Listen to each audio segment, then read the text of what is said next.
In the name of the Father, and of the Son, and of the Holy Spirit. Amen. Most High, glorious God, enlighten the darkness of our heart, and give us true faith, certain hope, and perfect charity. Sense and knowledge, Lord, that we may carry out your holy and true command. Amen.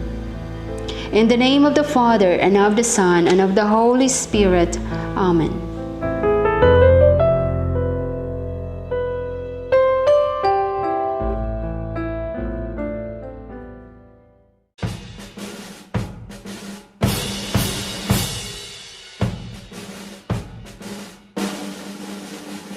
Josephinians, the Philippine National Anthem.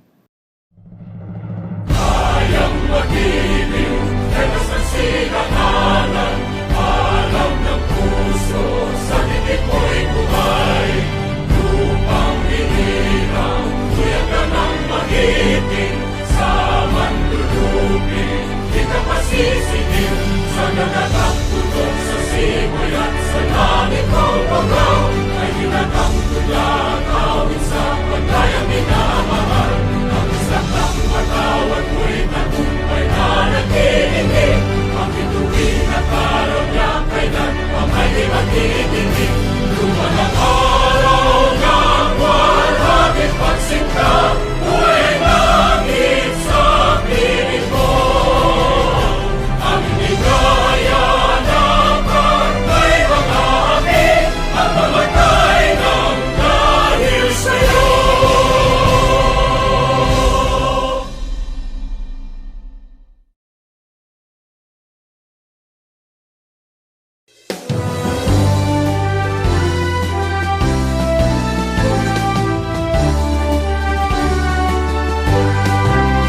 St. Joseph College, your rose to thee. We love thee, our alma mater. To thee we give our hearts and all. To thee we dedicate our songs.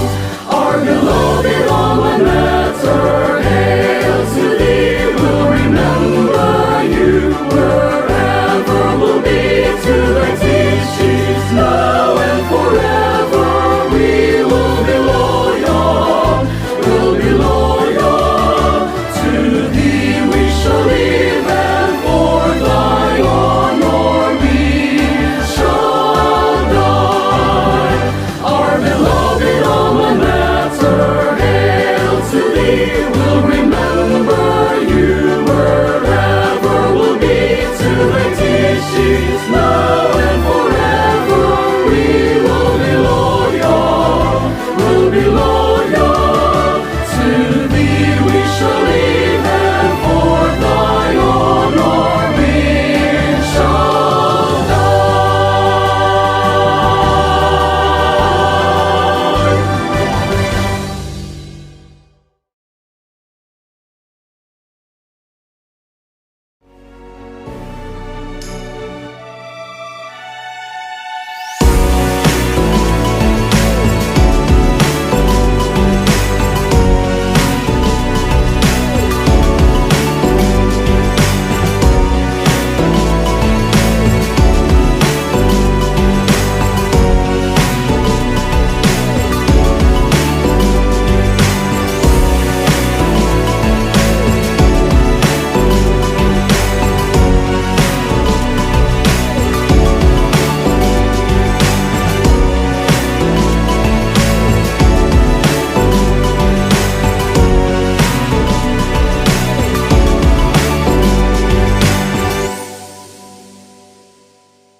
You may now take your seats. At this moment, I'd like to call in the very supportive, dynamic, and loving mother and the senior high school principal, Dr. Joanne Costillas.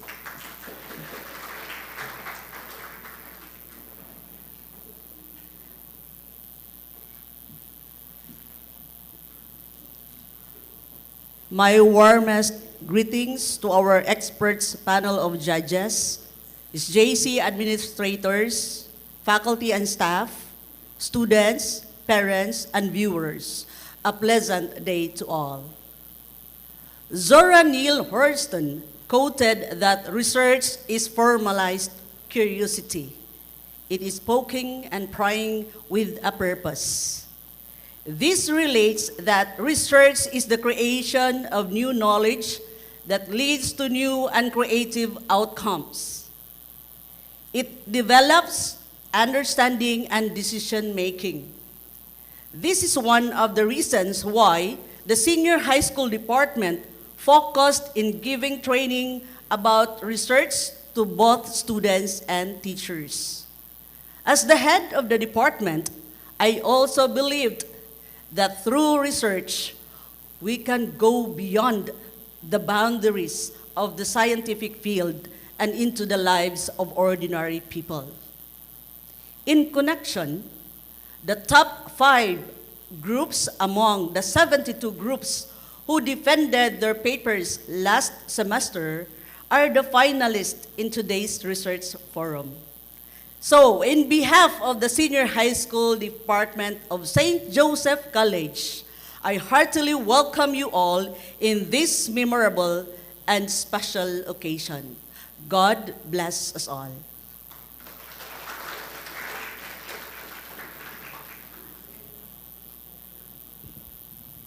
Thank you very much, Dr. Joanne Costillas, the senior high school principal. You have heard it right, guys. Among 72 groups, you were luckily chosen. So why don't you give yourselves a round of applause? The 5 groups who will be defending their papers today. Okay, mind you everyone that we are live via St. Joseph College Facebook page. Although this is a little bit delayed, the streaming, because we don't have good connection inside this center, the OLAP Center. But I encourage everyone to, especially the grade 11 students, to keep tuning, because this is very important for you when you go to grade 12, hopefully next school year, so that you will already be accustomed to doing this thing with your expert research instructors in the persons of Dr. Almira Miras, okay, Sir Jason Orais, Ma'am Noreen Lay Ramos, and the rest of the English teachers who are handling research or practical research subjects. Are you all excited, participants? Okay, please take a deep breath, okay, so that you will not be nervous today. Inhale, exhale. Inhale, exhale. Last, inhale, exhale. Because your host today feels the same. Okay? All right. So, without further ado, let's proceed now to read to you the guidelines and mechanics for research presentation. The order of the group presentation were predetermined by drawing of lots made by the leaders of each group. Each presenter is given 30 minutes to present your paper, after which another 30 minutes is given for the panelists to ask. So it's like, answering impromptu questions, just like Miss Universe pageant. Okay, you don't know what the questions are, that is why you really have to be ready, okay? 5 minutes before the 30-minute limit, a marker will be raised to alert the members of the presenters. So I believe we have timers here in the persons of Sir Jason and Ma'am Noreen. So just look at them from time to time, because if you are over the time allotment, so you will be signaled to stop at least. And then performance of the group is rated based on the criteria for the best paper and for the best presenter. Mind you, the winner for this research forum will be published. The paper will be published internationally. Okay, so be proud. And if I am not mistaken, this is the second year of having this research forum. Last year, we didn't have the forum because of the pandemic. But today, there's no stopping us from doing this. So do your best, guys, okay? Because your paper will be published internationally, and that means earnings, okay? So, good luck in advance. And then a statistic teacher is assigned for the tabulation of results. May I request Sir Inocentes Cabilao Jr. to please stand because he is our tabulator this morning. Okay, a big hand for him. And the last is the chairman of the panel of judges will announce the winners, and their decision is final and unappealable. So what are the criteria for the best paper? Everybody listen up. Paper focus, 20%. Analysis, 30%. Evidence, 30%. Organization, 10%. Writing quality, 10%, a total of 100%. So that will be for the best paper. Okay, what about the criteria for the best presenter, the group presenter? So these are the criteria. Engagement with audience, 20%. Make sure that you really engage with the audience and especially the panelists. Delivery, it's 30%. Voice, clarity, and volume, 30%. That is why I asked the panelists earlier if you could be allowed to remove your face mask, and they said yes, as long as, you know, you're not really seated too closely, okay, because we're still, you know, observing health protocols, so that you can deliver really well. And then appropriate body language, it's 10%. And then you have to maintain eye contact. It's part of your presentation. It's 10%, a total of 100%. Clear? Participants? I didn't hear any response. Clear, participants? Okay, good. So you have to respond, all right? Remember, we're live on Facebook. So, for today's panel of judges, because your fate is determined by the hands of these, I would say, experts in terms of research paper. And we are blessed because St. Joseph College has this high caliber, you know, research paper or thesis paper or even dissertation instructors. All right? So, just be ready. The first panelist is someone who has finished her Bachelor of Secondary Education, major in mathematics at the school where she is currently connected, which means St. Joseph College. She attained her Master of Arts in Education, major in mathematics at Southern Leyte State University in Tomas Opos in 2006. And she finished her Doctor of Education, major in Educational Management at Cebu Normal University, main campus, sometime in March 2018. She is the present dean of both the undergraduate and graduate school of the College of Teacher Education here at St. Joseph College, Maasin, Southern Leyte. She was a former college instructor teaching mathematics and professional education subjects. Now, she serves as one of the institution's official consultants for research and extension services. She is a member of the CHED Regional Quality Assessment Team in Region 8 since June 2018. And she has published her research study in her doctorate last October 2019 and has been frequently invited in some research engagements and scholastic activities in her area. Ladies and gentlemen, I am very proud to introduce to you the first panelist, Dr. Beverly B. Fernandez. A big hand, please.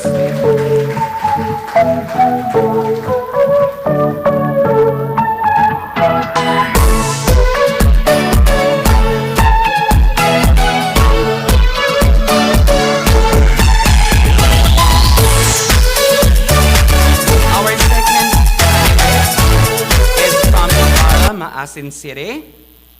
He finished Bachelor of Science in Biology from University of San Carlos, Cebu City.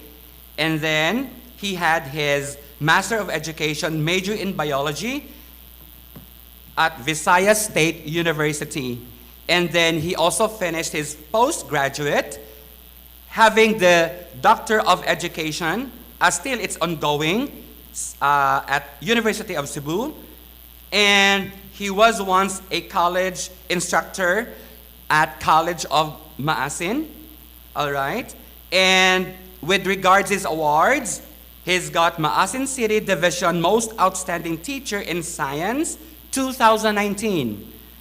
He also was a regional presenter, Eastern Visayas Research Conference, 2017. And then he was the first place oral presenter in Maasin City Division Research Conference in 2017, and also got second place for the poster presentation Maasin City Division Research Conference in 2017. Ladies and gentlemen, I am very proud to introduce to you Mr. Jonathan J. Palco.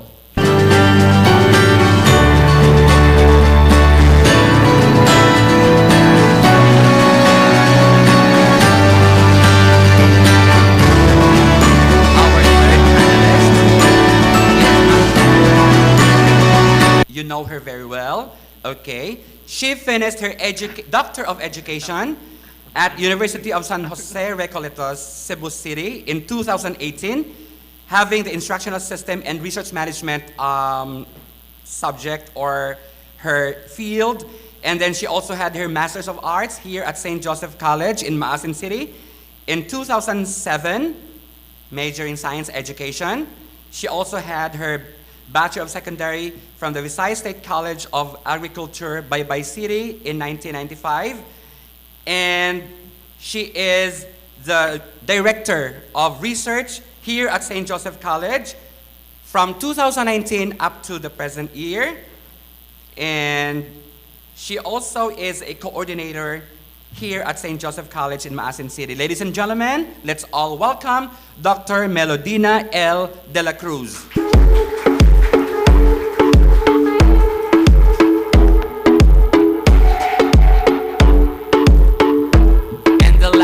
Panelist is a graduate of MS in Statistics, minor in Agricultural Economics. It's ongoing, 2016, from the University of the Philippines, Los Baños, Laguna. Also, Agricultural Economics, minor in Management with units in 2015 from Visayas State University, Visca, Baybay City. And then she also had her Bachelor of Science in Statistics in 2005 at Visayas State University in Visca, Baybay City. And then for her research experiences, she's been research assistant, design and pilot implementation of initiatives for improved food production and environmental quality, marginal uplands in Eastern Visayas, Philippine Higher Education Research Network, or FERNET, at Visca State University in Baybay City, and then a research assistant for assessment of natural assets and valuation of ecosystem services in the agricultural and aquatic ecosystems in Sogod Bay, Southern Leyte, Department of Economics in Visca, Baybay City, and then her duties and responsibilities in research. She assists in the project data collection, data management, and statistical analysis, assists in the coordination of field collection activities such as focus group discussions, and conduct of the survey and supervising the survey enumerators. She also assists in the integration of data and information collected from selected study sites and in the preparation of the progress and technical reports. She also prepares reports, communication, and other related documents, and performs other related tasks assigned by superiors. Lastly, she is a research enumerator for socio-economic baseline for the REDD Plus project sites in Southern Leyte, Department of Economics, Visca State University in Baybay City, Leyte. Ladies and gentlemen, our fourth panelist is Mrs. Adelpha C. Giola.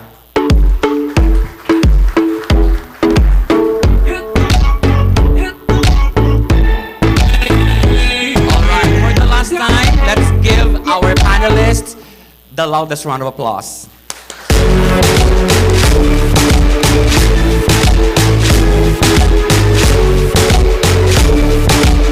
Okay. Presenters, are you ready? I hope so. Okay. Don't be nervous, relax, take your best. All right. So, for the first group, their paper is from grade 12 UMS A.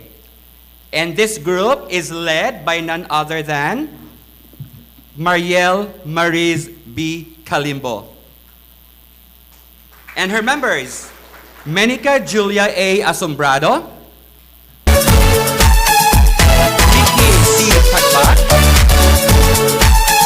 Ryan J. A. Banton,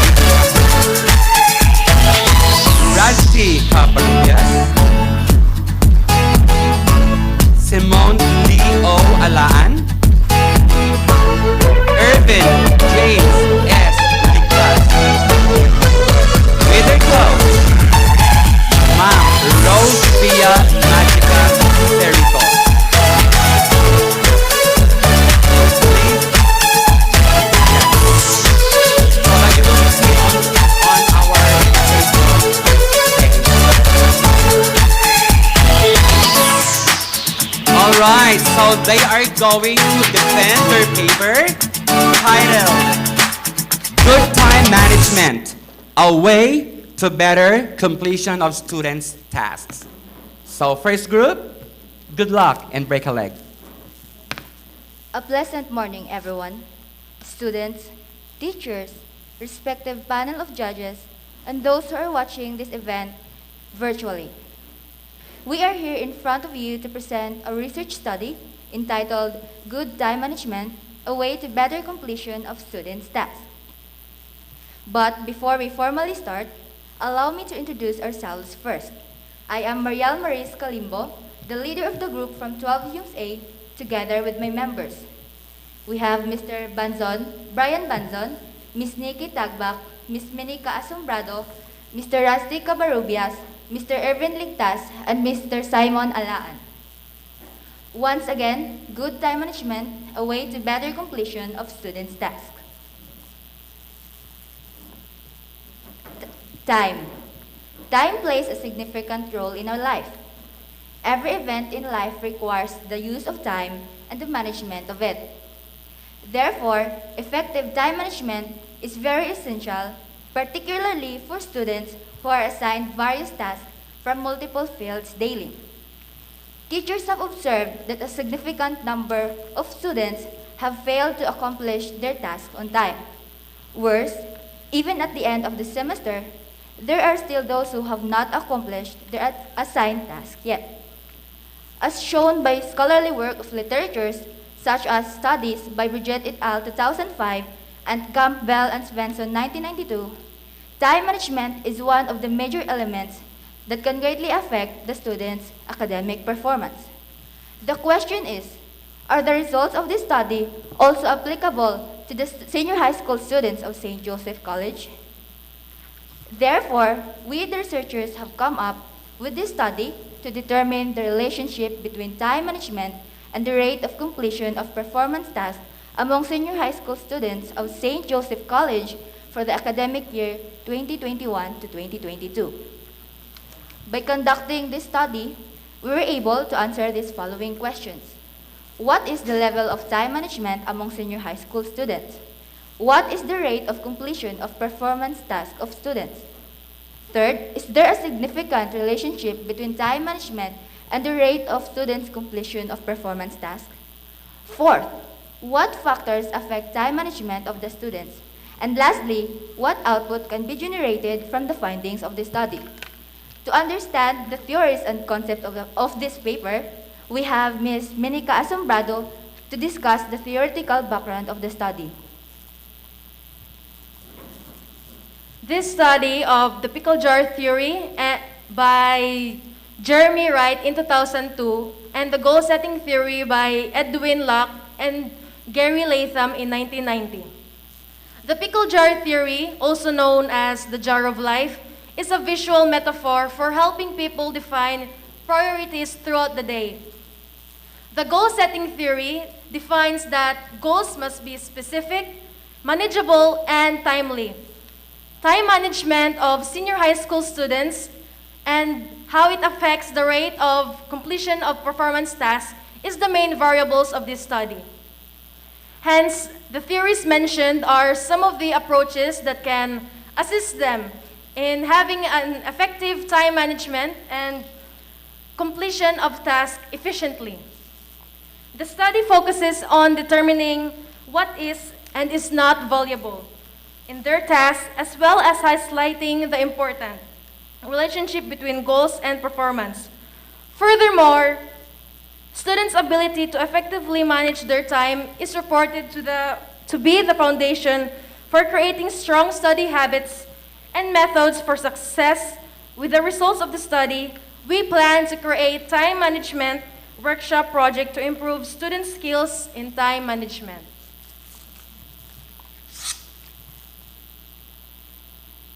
In the next slide will be the representation of research methodologies discussed by Mr. Cuparubias, Mr. Ligtas, Mr. Alaan, Mr. Banzon, and Ms. Tagbak. Research design. This study is utilized a descriptive correlational design. Correlation analysis was used to quantify the degree to which two variable students, time management and the rate of completion of performance tasks unrelated of this completion of performance tasks unrelated and descriptive design was used to obtain responses through questionnaires. Research environment. This study was conducted at St. Joseph College Senior High School Department and is located in Barangay Tunga-Tunga, Masin City, Southern Leyte. St. Joseph College is a private Catholic school in the Diocese of Masin.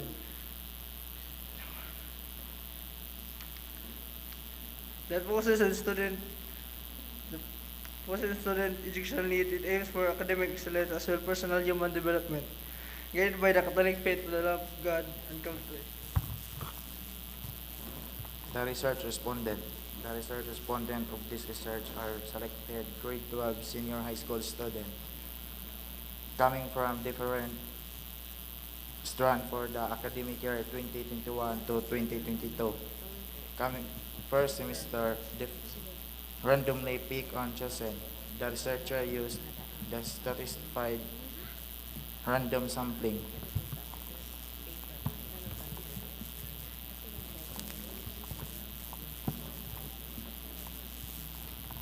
The data engineering procedure. The survey was carried out properly and ethically by first presenting the letter of approval to the school principal. Regards the study that we conduct in the chosen university.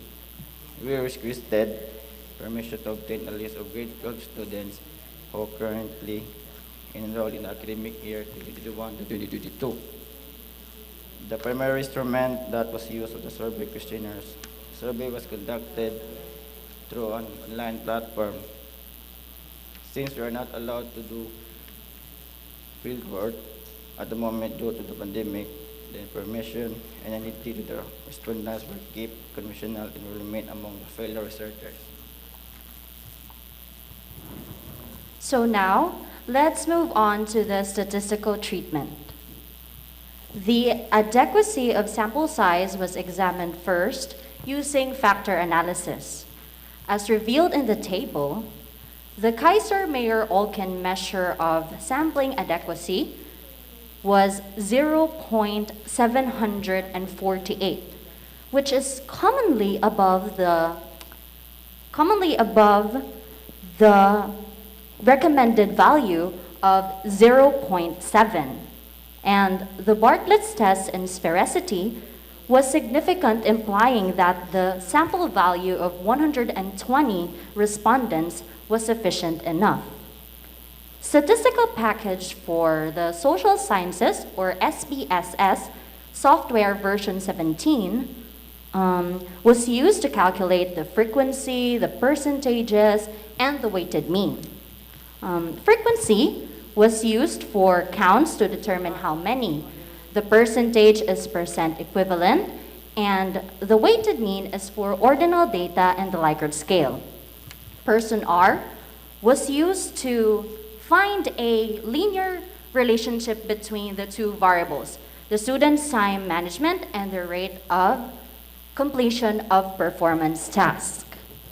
So the next slides will be the summary of the findings, conclusions, and recommendations drawn based on the analysis and interpretation of the gathered data by the researchers, to be discussed by yours truly, Ms. Asombrado and Ms. Kalimbo. Next, we proceed to the level of students' time management. Shown in the table are the results of the level of students' time management. The sampled respondents generally stated that they often manage their time. The overall weighted mean rating is 3.53, which revealed that the extent of agreement based on their perception is described as well managed. This implies that the students manage their time more effectively in alignment with the study of Kaushar back in 2013. He stated that students achieved both planning and encouraging time attitudes, initiated that they have much more time to finish their jobs because they experience more control over how their time was exhausted. Specifically, the most often thing that students do is daydream about the future. With a 3.95 weighted mean, to be followed by finding the time just seems to slip away, with 3.83 weighted mean rating. And in addition, students often persist in activity that they have started to be completed. On the other hand, giving up so easily once they have started has the very least weighted mean average, which is 2.59. This indicates that students only give up on some occasions when they started something.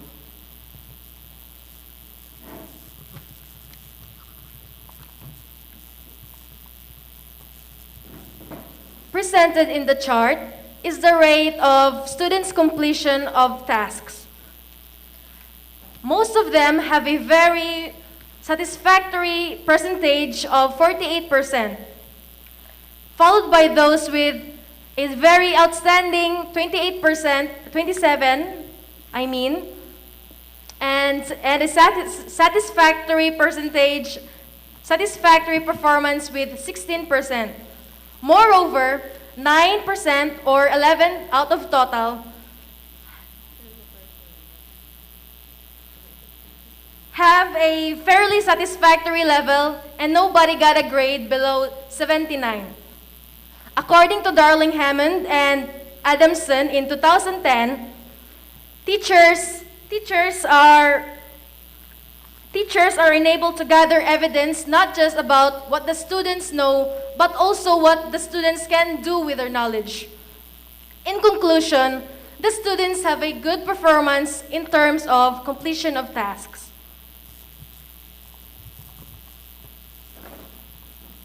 Next will be the presentation of the significant relationship of the level of students' time management and the rate of completion of performance tasks. The result shown in this table indicates that there is a moderate positive relationship between the level of students' time management and the rate of completion of performance tasks. The result implies that the students' time management can greatly affect their academic performance in alignment with the study conducted by Pelivan 2013. Hence, students who practice effective time management can greatly get a higher rate of completing tasks. At the end of the study, the researchers were able to come up with an intervention plan that answers the last questions of the statement of the problem, which is, what output can be generated from the findings of the study? Next slide, please.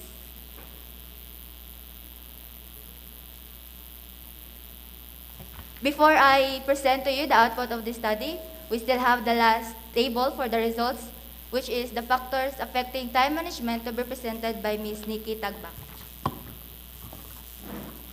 At this moment, let us discuss the factors affecting time management. The table shows the results of the factors that affect time management. The sampled respondents generally indicated that they are sometimes affected by just being a perfectionist and saying yes to everything. In addition, doing things that are not important, procrastinating, having to do everything by themselves, and getting so easily distracted are the factors that affect time management. On the other hand, others has a very large extent with a 3.98 weighted mean rating. This means that other factors can influence students' time management in addition to the criteria described above.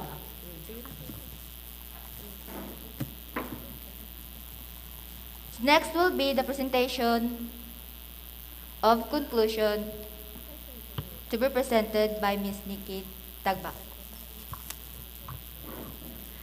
After conducting the study, the researchers were able to come up with a conclusion providing a systematic approach that determines the relationship between students' time management and their rate of completion of performance tasks.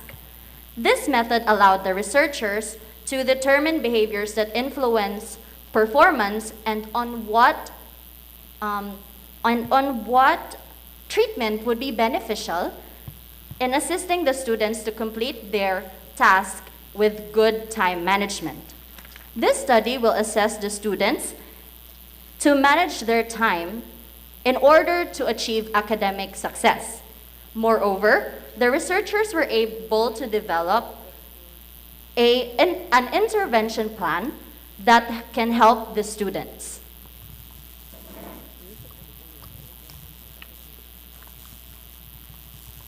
Based on the findings of the studies, the researchers recommend the following.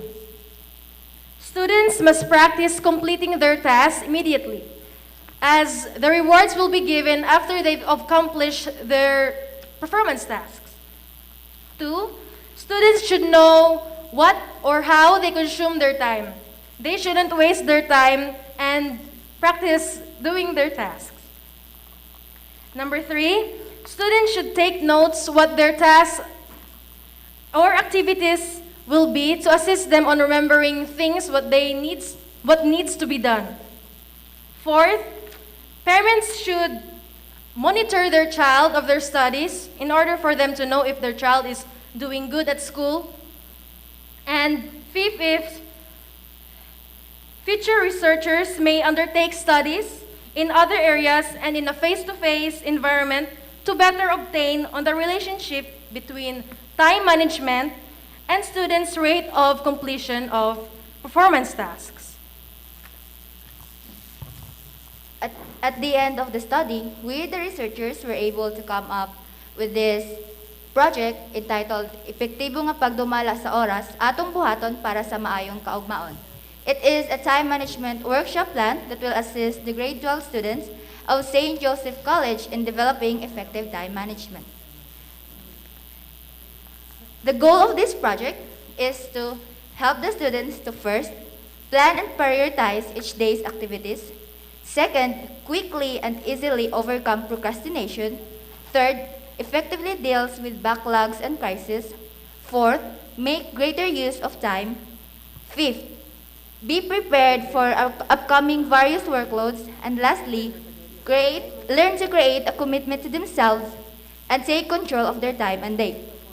Furthermore, the researchers hope that the students' workshop learnings will be put into practice and an improvement of their time management will result to their greater task performance completions. Once again, that would be all for our research study entitled Good Time Management, a Way to Better Completion of Student Staff. Thank you.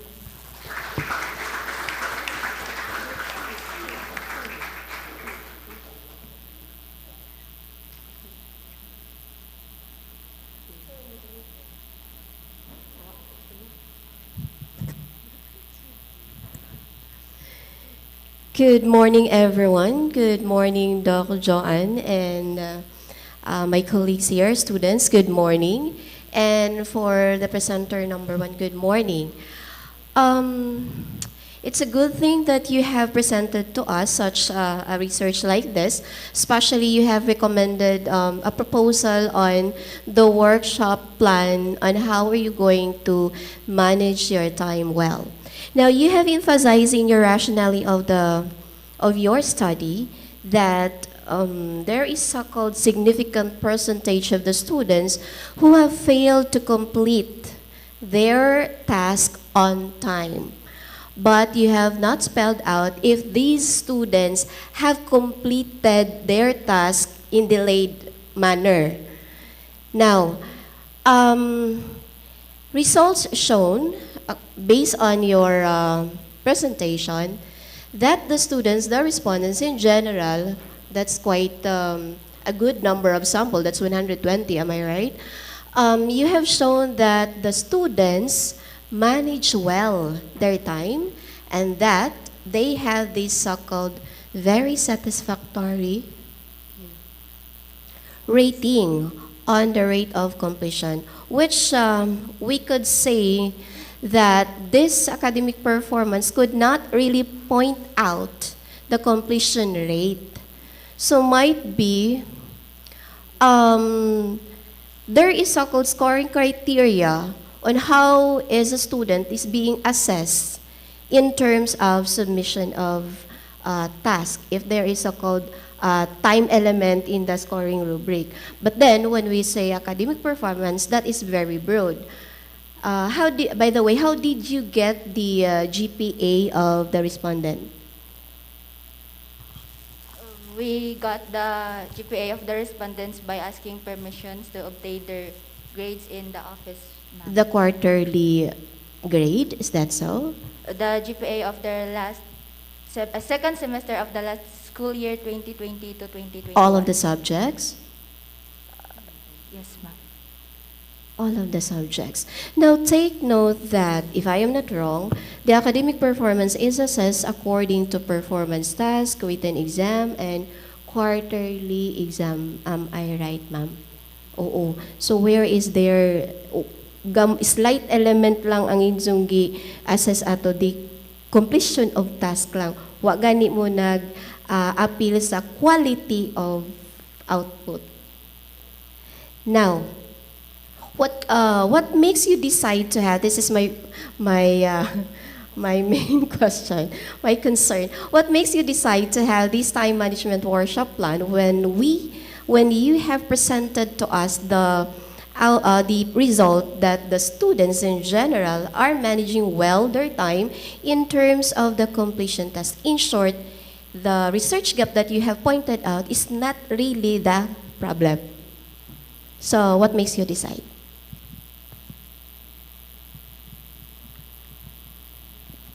I mean, what are your bases to come up with such plan? Because we came up with this plan, the time management workshop, despite of the results that shows that the students, the respondents of our study often manage their time well. However, we only have 120 respondents, but the whole population of grade 12 students is 564. So that will make our research gap. Based on statistics, that is why you have that adequacy of sample size. When you have to draw out conclusion out of the sample, you have to generalize that to the population. Kumbaga, kung unsay imo ma-draw out sa sample, that would be bring out to the population. Thank you. Actually, the sample size, since you have computed it with using statistics, no, so that is enough for you to be able to come up with a conclusion that is valid. So 120, since you have said a while ago in your presentation that that is enough to make or to represent the whole population, then your conclusion is valid. So dili na siya necessary that you are going to make pa a plan. It has already been resulted from your findings that there is that significant relationship na kung well-managed ang time, then there, automatically, you will have your rate of completion for good or outstanding. Now, I just would like to clarify some points in your data because you have here on page 29, when you have presented your significant relationship, so I was quite disturbed to see your explanation and the data that you have presented in your table because you said there is a significant relationship which resulted to rejection of the null hypothesis because you have here HO, right? Now in your explanation, however, you have explained here leading to the acceptance of the hypothesis. So which is which? Since the result of this study in this table shows that there is a significant relationship between the two main variables. Since the strength of the relationship is 0.01 level, leading to reject the null hypothesis, which is there is no significant relationship between the two variables, and accept the alternative hypothesis, which is there is a significant relationship between the level of students' time management and their rate of completion of performance tasks. That's why I was asking, why is it that in your explanation you have here acceptance of the hypothesis? Which hypothesis are you referring to? Because your hypothesis is there is no significant relationship. And your data shows that there is a significant relationship, right? So you mean to say that your explanation, there is something wrong with your explanation? There is an inconsistency manggod sa inyong data o sa inyong explanation. So which is right? Your explanation or your data? Our data, ma'am. Oh, okay. So I would recommend that you have to change your explanation for that matter. Yes, ma'am. Okay. I also would like to ask the group, were there specific indicators that you have used in order for you to rate your students in terms of the rate of completion or just the grade? Just the grade, ma'am. Okay, so I would also like to make another recommendation that next time when you talk of rate of completion, do not just refer to the grade because the grade, there are a lot of other criterion on rating and you are emphasizing the rate of completion. And when you say rate of completion, it's more of time element. Okay, thank you. Okay, good morning. Good morning, Ma'am Joanne. Good morning, fellow panelists now and students. Okay, so that is also my question. Now, why did you associate the academic performance of the students to the rate of completion given nga daghan kaadong mga factors nga mo affect sa academic performance. In fact, pwede makakuha ang student og higher grade even if it is not on time nga pass kay naman po'y on time nga mo pass, and then the quality no, of the output of the student is also a factor. So, what is your kuan man di ay? And why did you associate the rate of completion to the academic performance of the students?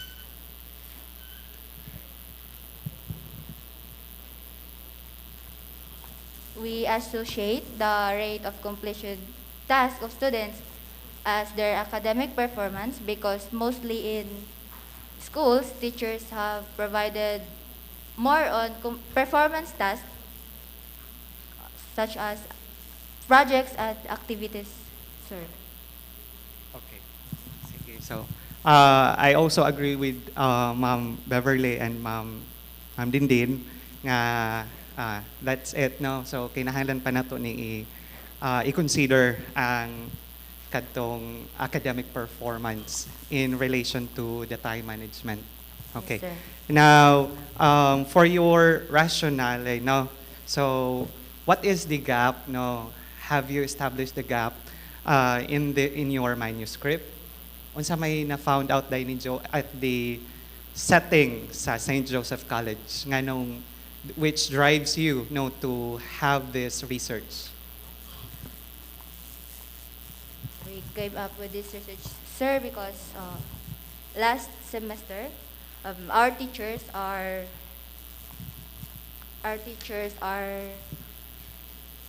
worried about the outputs of our classmates, since it is very hard to communicate to them due to the pandemic and the online class setup.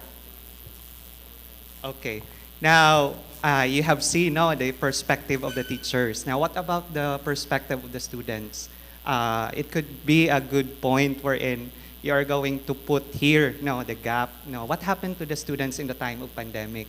What has, in reference to the time management, naunsa man po ni sila dire, naunsa man po di ay mo during the kuan kay the respondents are the students, and it would be better nga ang inyo pong gitan-aw ani is at your level, no? Di ra pod ang teachers kay in fact ang inyong work plan is intended for the students, not for the teachers. So mas maayo nga atong ibagay.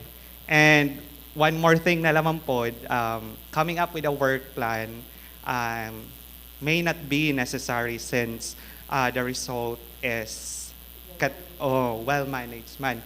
Siguro we can come up with a design or a framework or a model, siguro a framework or a chart wherein you are going to point out mga mga practices, or let's just say you are going to integrate some of the best practices of the students on how to manage their time. Okay, that would be simple, and at a first glance, this can also be understood easily by the students kung mao di ay ni kanang kinahanglan atay to-do list nga no nga na hangtod mo reach mo sa katong effective time management. Okay, sige, and then the rest of the recommendations naro po dire. Okay, congratulations.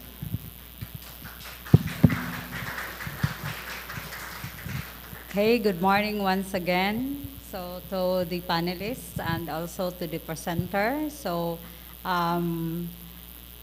good time management, a way better completion of students' tasks. No, so the variables of the study that you considered is the time management and the rate of completion of performance tasks. But I agree with Sir that in your rationale, it is not clearly stated what is the gap of your study, since you have to present what is the status quo of the senior high school department. Kay time management and performance task is, although just time management is one factor of completion, completing the task of the students, no? So I just want to ask, because you have mentioned that the sampling design that you have been using in this study is a stratified sampling.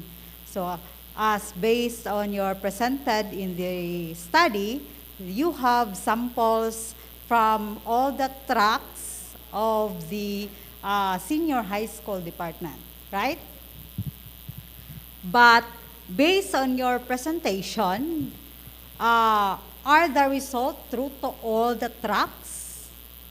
Because you have not presented what about per track? Is there significant difference with the time management to the performance task of the students? Because if you look at with your presentation, general lang. Could we say that it is true to all? The UMS, the STEM, and other tracks in senior high school?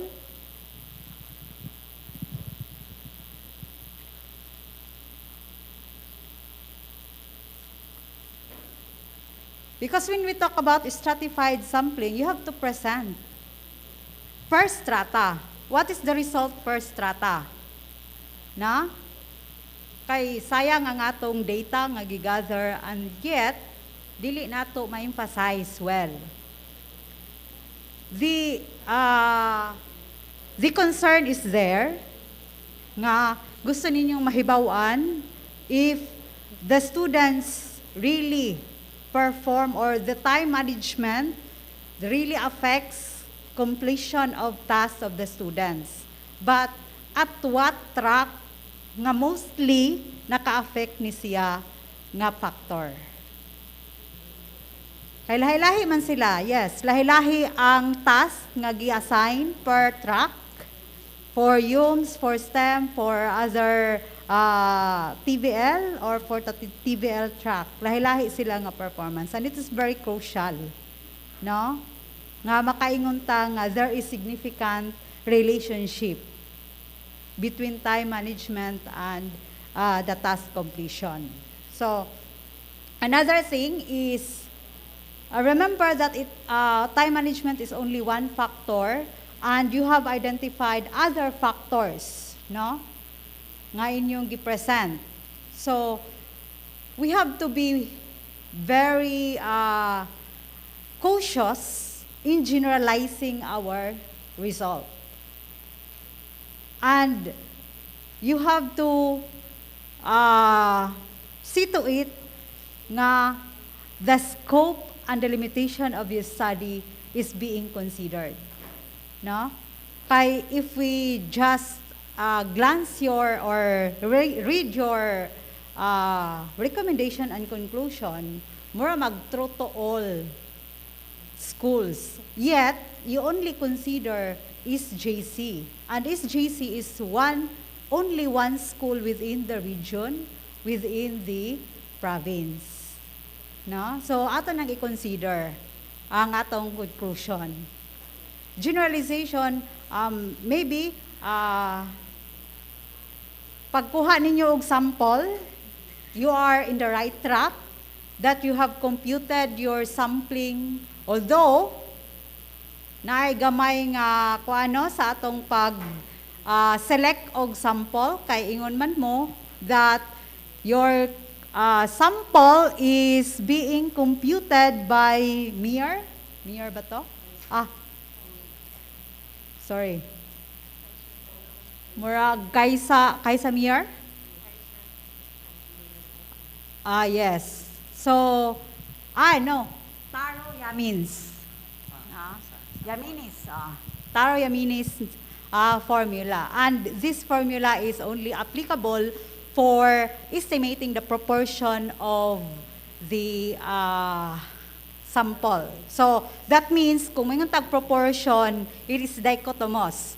Whether the answer is only yes or no. So, dili jud siya ingon nga mo estimate ka for the whole population with other variables of the study. But kung atong kitaon, much better po ni siya rather than wala jud may basis. But my question also is, why did you divide into two your sample? Because it is stated here, to obtain reliable data in a short period of time, the researcher divided the sample size result in two and rounded off to the 120.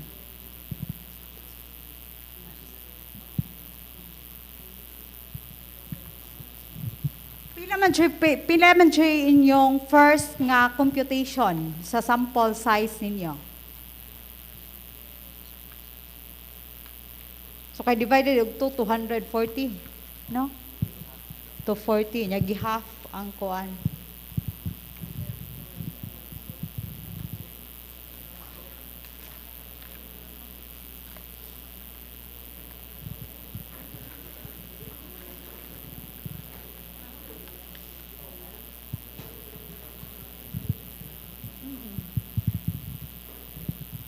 Yes, because it affects the reliability kung ato na siyang gi-modify, no? Nga wa tay basis.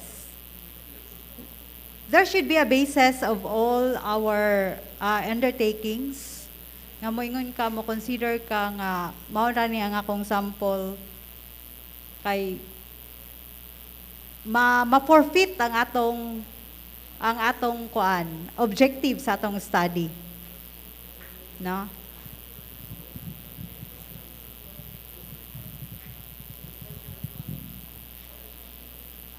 So, maybe that was mao akong makuan nga it's better if you present it nga per stratum so that we could clearly see maybe na ay changes with your result.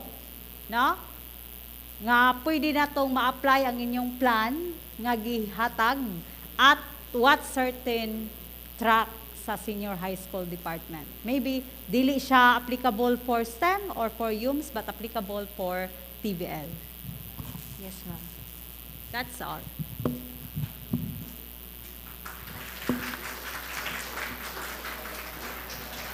Thank you very much, Group 1. So you may now go back to your seats. All right, so I know the feeling of the other four group presenters, but this is the only thing that I can say.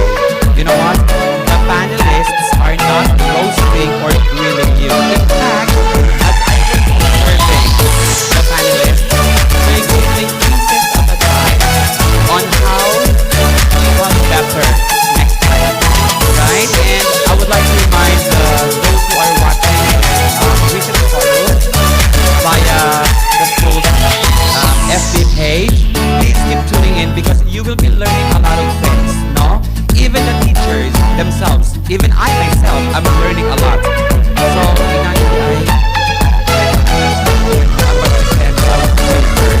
alright, but again, don't be nervous. You can even use your vernacular, huh? We're not limiting you to, speaking English as your main medium of communication, but you can also switch to your vernacular. So feel free, okay? Anyway, I don't know if it will really matter if you speak Visayan, as long as you can defend your paper. Alright? So thank you, panelists, for such brilliant suggestions. Because to be honest, I myself learned a lot. Okay? And by the way, our chairman of the board of panel is Dr. Beverly Fernandez. Alright.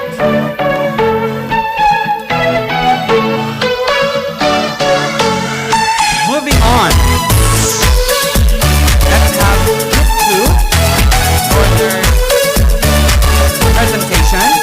They are students of grade 12 STEM D with their paper titled Self-Motivation and Academic Procrastination Among Grade 12 STEM Students. On the stage, let's welcome their leader, Kim Therese Boso Boso. With her members, Lay Christine Gallo, Jerseline Nodalo, Mark Noe Rufin, James Philip Esaga, Dan Pilar Monter, Neil Joshua Shega, and Joshua Anion. With their coach, Miss April Joy Lariosa.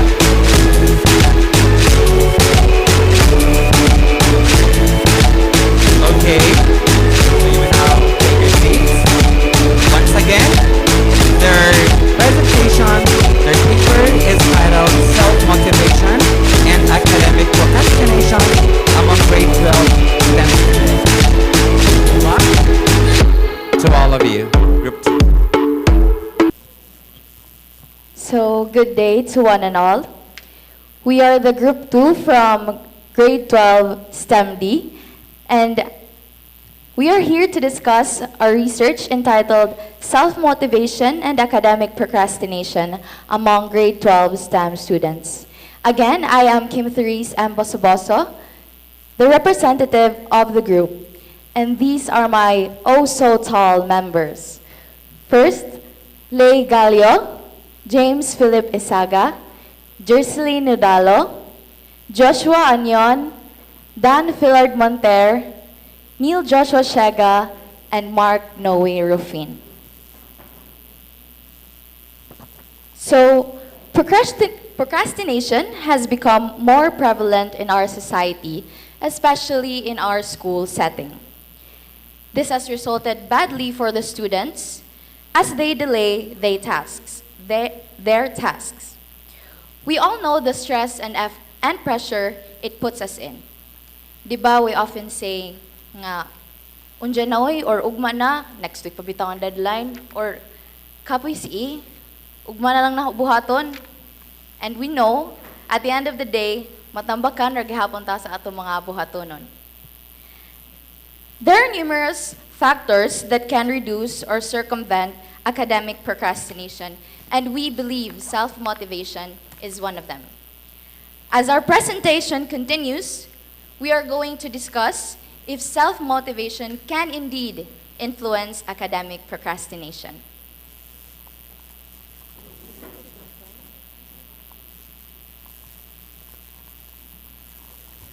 To start the discussion of our research, let me present to you our goals in studying this topic. In this study, we aim to determine the relationship between the level of self-motivation and the level of academic procrastination among grade 12 STEM students of St. Joseph College during the first semester of school year 2021 to 2022 to come up with an intervention plan. Specifically, the study aims to answer the following questions. First, what is the level of self-motivation among STEM students in terms of personal drive, commitment, initiative, and optimism? Second, what level of academic procrastination do the STEM students have? Third, is there a significant relationship between the level of self-motivation and the level of academic procrastination among STEM students? Fourth, what other factors influence academic procrastination among the STEM students? Fifth, what output can be generated from the findings of the study? Now that the research question has been established, next slide please. I am now going to discuss the theoretical background of our study. This is the schematic diagram that shows the theoretical framework of our study. Our theory is anchored on temporal motivation theory developed by Pierce Steele and Cornelius J. Koenig in 2006, and the goal-setting theory by Edwin Locke in 1960. There are two main variables, self-motivation and academic procrastination, that are both examined among STEM students. These variables are related to two theories that aid the execution of our study. The mentioned two theories, the goal-setting theory and the temporal motivation theory, supports our research. The mentioned two theories, the former states that setting goals is essential in the process of accomplishing tasks as it motivates us to do them. The latter, on the other hand, talks about the impact of time, specifically deadlines. Motivation increases hyperbolically as the time of the deadline draws near. And there are 4 factors that are considered as indicators of self-motivation, namely personal drive, commitment, initiative, and optimism. Personal drive. It is the eagerness or the desire behind a certain action of the STEM students. An individual's personal drive is often the starting point of motivation. This helps individuals focus on specific goals they wish to achieve or how they wish to improve their life. And commitment. It is the STEM student dedication to show good performance in school by being consistent in doing tasks, activities, projects, and etc. For example, is the student's commitment to school activities. And initiative. It is the forces that enable STEM students to begin doing tasks or activity needless of pushing them to do so. It means the ability to assess and initiate things independently. And last, optimism. It is the positive attitude of the STEM students shown in performing their task or activity despite the setbacks or failures. It means the hopefulness and confidence about the future or the successful outcome of something. By measuring each level of each factor of the STEM students, their level of self-motivation will be obtained. After that, academic procrastination among STEM students will be evaluated. With the data in hand, the result will be acquired, where it will be determined if there is a significant relationship between academic procrastination and self-motivation. Next slide, please. You may wonder what our topic is all about and why we chose to conduct this study. As stated in the general problem, the purpose of this study is to determine the significant relationship between the level of self-motivation and the level of academic procrastination among grade 12 STEM students. We have observed that procrastination is widespread in our community, even in our own school. Academic procrastination has always been a problem in our society ever since then. Based on previous studies, motivation and academic procrastination have an inverse relationship. In the study of Estrito and Victor during 2018, it was found that students procrastinate due to lack of motivation. This indicates that if the level of motivation of a student is low, then this student will have a high level of academic procrastination. However, most studies only show the relationship of motivation and academic procrastination, but not self-motivation. That is why we chose to conduct this study, to determine if there is a significant relationship between the level of self-motivation and the level of academic procrastination among grade 12 STEM students. We decided to use self-motivation as our predictor variable instead of utilizing motivation. In line with this study is of great significance, since it will determine whether a student's ability to drive oneself to complete a task has an impact on his or her tendency to procrastinate academically. Through the findings of our study, we hope to reduce the prevalence of academic procrastination in our school by developing an intervention plan that will reduce academic procrastination and will encourage students to avoid it in order for them to be fruitful in their studies by completing their tasks, assignments, and projects on time.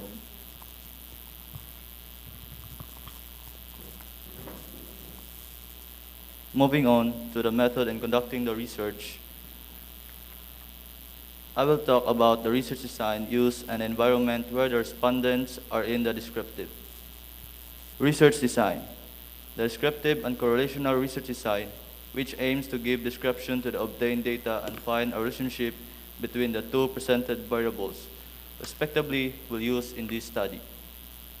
The goal of this study is to identify whether there is a significant relationship between the level of self-motivation and level of academic procrastination among STEM students. Research local. The research environment of the study will be in St. Joseph College, located at Rosales Street, Barangay Tunga, Masin City, Southern Leyte. It is a private school that caters to the educational needs of the learners. It is committed to its mission and vision of providing quality learning by pursuing excellence through academic performance of its students.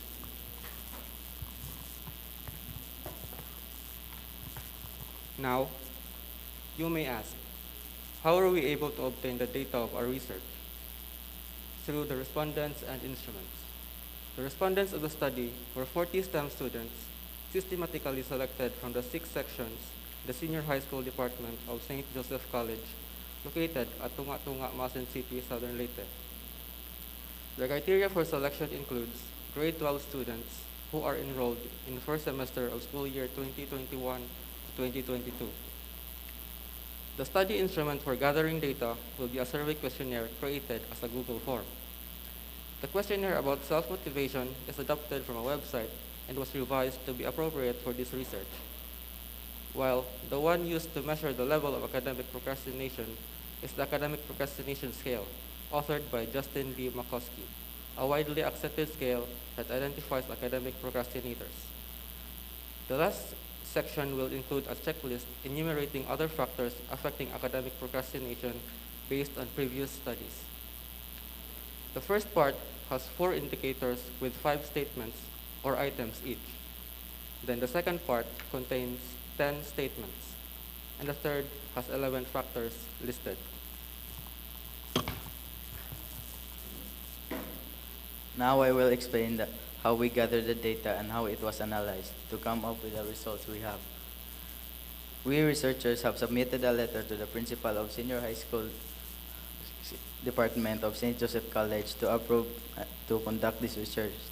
Once granted, we researchers will determine the respondents through systematic sampling method. Then we will ask the selected students for their participation and cooperation. Then we distributed questionnaires to the respondents through Google Forms. Then, when all the respondents have answered the questionnaires, the data will be gathered, tabulated accordingly, and treated statistically. Statistical treatment of data. The data gathered from survey questionnaires will be statistically processed using statistical techniques. Here are some statistical techniques that we are using. The level of self-motivation and academic procrastination among STEM students will be determined using average weighted mean. To identify if there is a relation between the levels, the Spearman rank test will be utilized. Spearman rank test is the non-parametric version of the Pearson correlation coefficient. And to ensure if there is a significant relation between two variables, the p-value will be solved. And the response of the respondents that factors that affecting academic procrastination will be analyzed by ranking by percentage.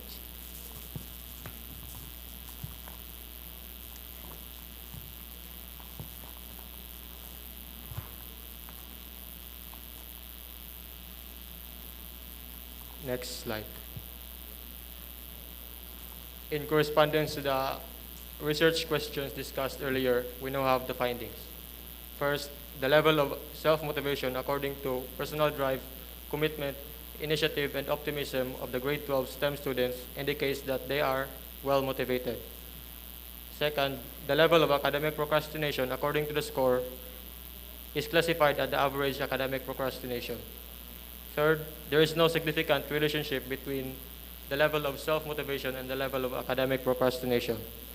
Then finally, the first 3 factors that has the most influence on academic procrastination of the grade 12 STEM students are inability to manage time, distractibility, and failure in planned study habits.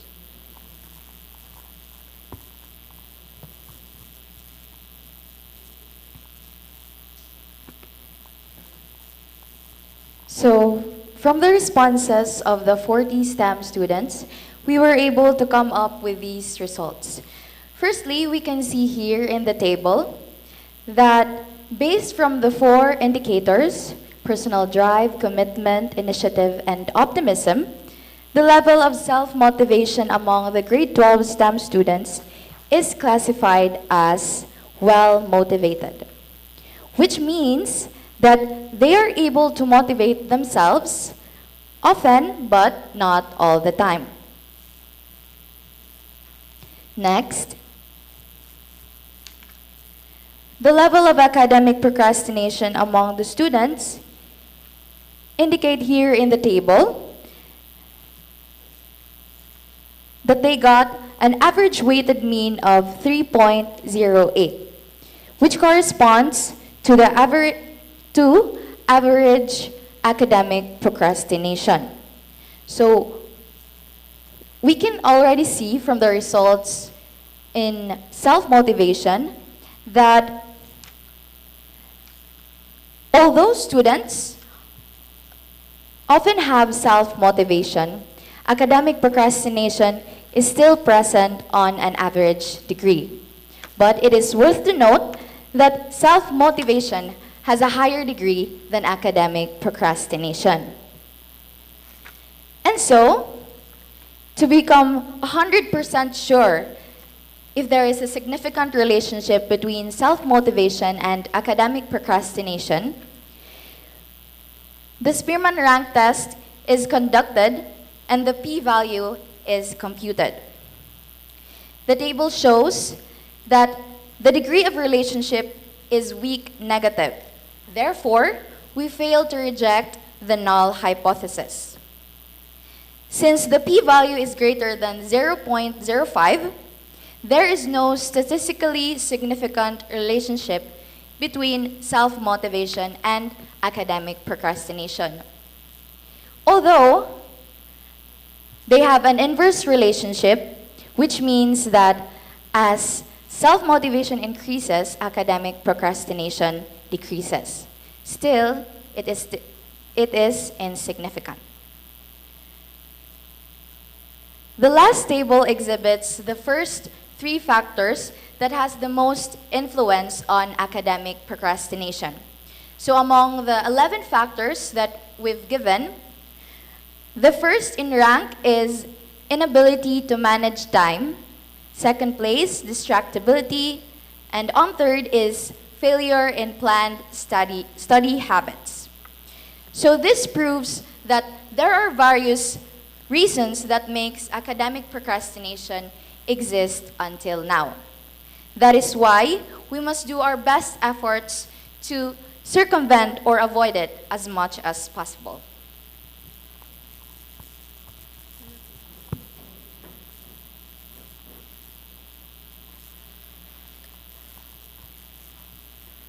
Based on the findings of the study, the null hypothesis is being accepted. Therefore, there is no significant relationship between the level of self-motivation and the level of academic procrastination among grade 12 STEM students. Yet, there is only a weak negative or inverse relationship between them, which means that if the level of self-motivation increases, the level of academic procrastination decreases, and vice versa. Hence, academic procrastination can be overcome through self-motivation.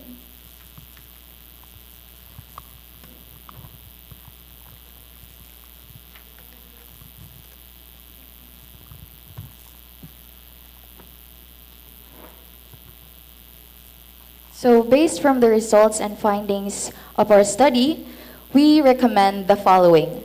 First, students must increase or nurture their personal drive, commitment, initiative, and optimism in order to maintain self-motivation, which will help reduce academic procrastination. As we have mentioned, these 4 factors contribute to self-motivation. So if we are able to nurture them, then we will have self-motivation in ourselves.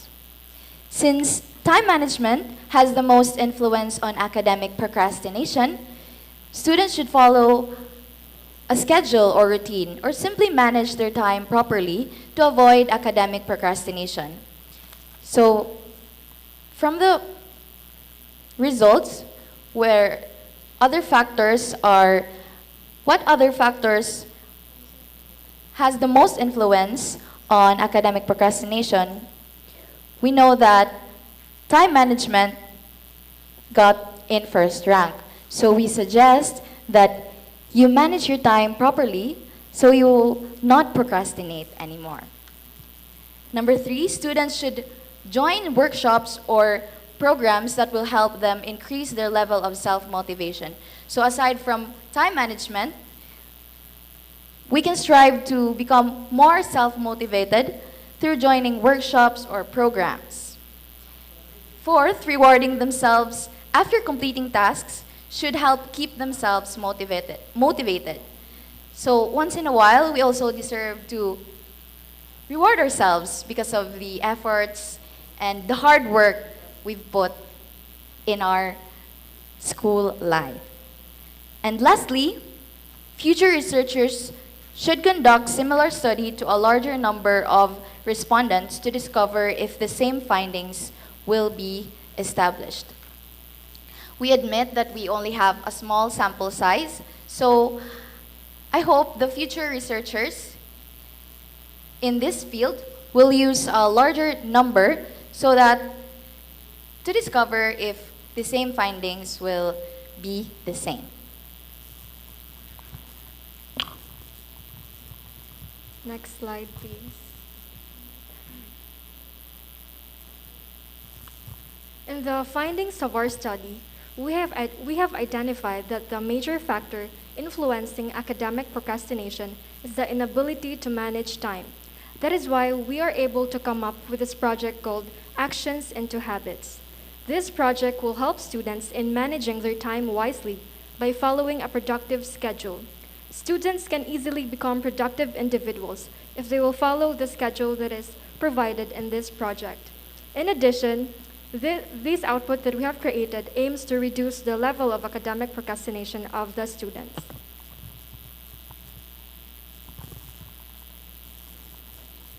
So that is the end of our presentation. Thank you for listening.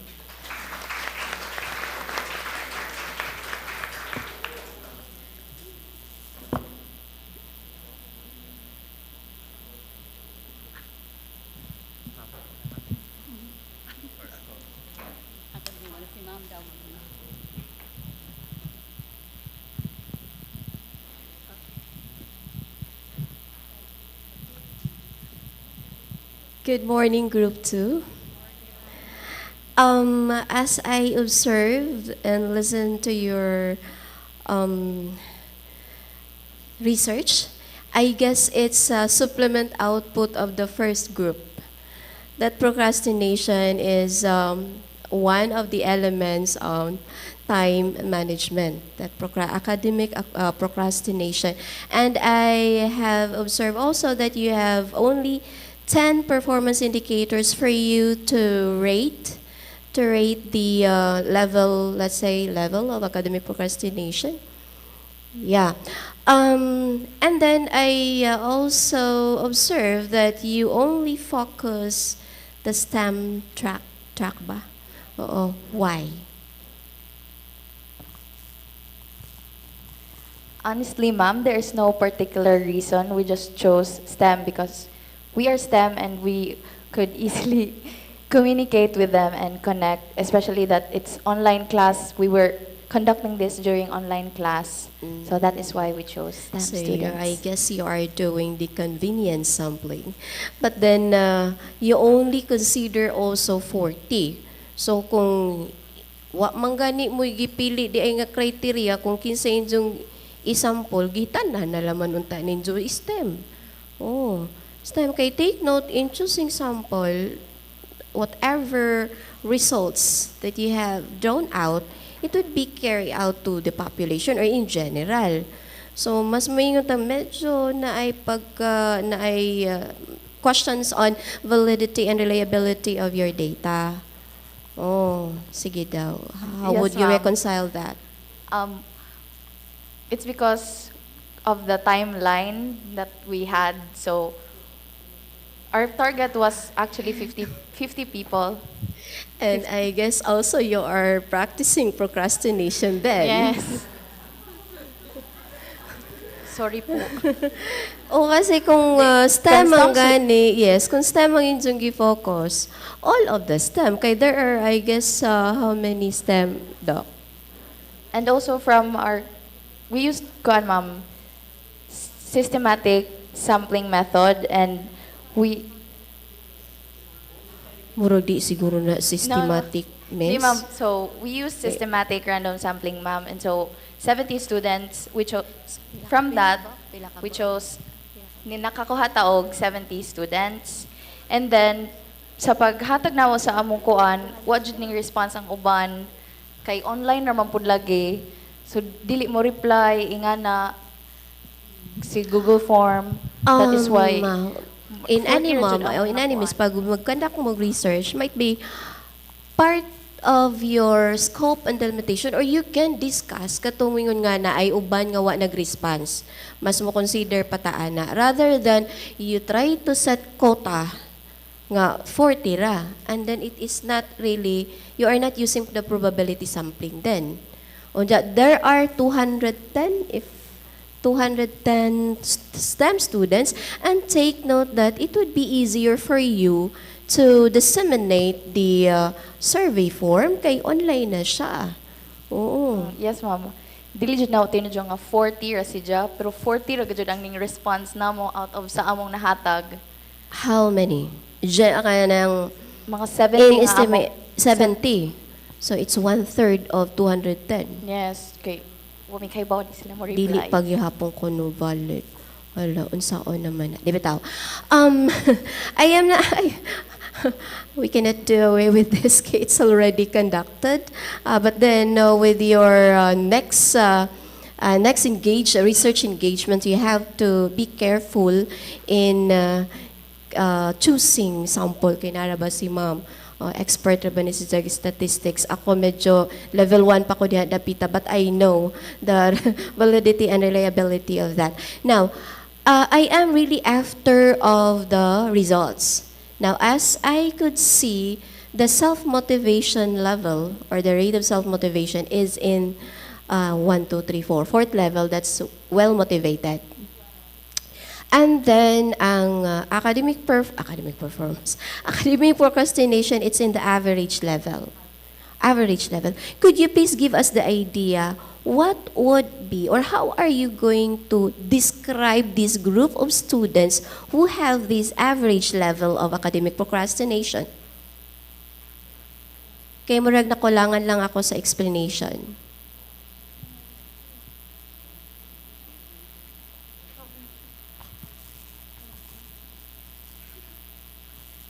So, how would we describe that average? So, I think mo procrastinate gihapon sila mga last minute, but still they would complete their tasks so they were able to pass, comply with the requirements.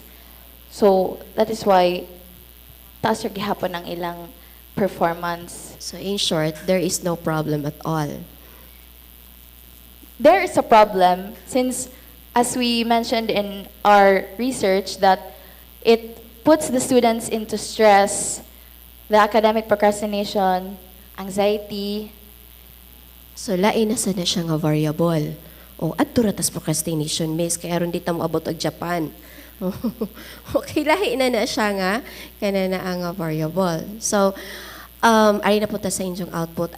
As I could see also, your output is just, you are just suggesting some scheduling for the entire part of your proposal is for you to have guidelines on how are you going to monitor these students if they comply or if they follow this proposal. And then as I could see in the guidelines, you miss that part. Yes. Okay, you want them to minimize, if I am not wrong, minimize their academic procrastination. That is why you have suggested these schedules for 4-week long period. Sakto ba ko? Did I read it right? 4 weeks? Sakto ko, guys? 4 weeks. So, is it part of your guidelines on how are you going to monitor this? Check, number 6, the teacher will check their students. So, in other words, you'll have to let the teacher use this as part of their classroom routine? Yes, ma'am.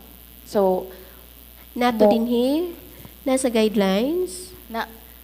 I think nabutang na mo nga mo report mo kuan sila kung unsa na ilang na human, unsa na ilang Yes, it is. What I mean is how to implement this. Alangan na magkamo mo implement. So, see, Kinsa may mo gamit ani si Teacher. si teacher. So how are you going to convince subject teachers or let's say the advisor to implement your proposal? You daw.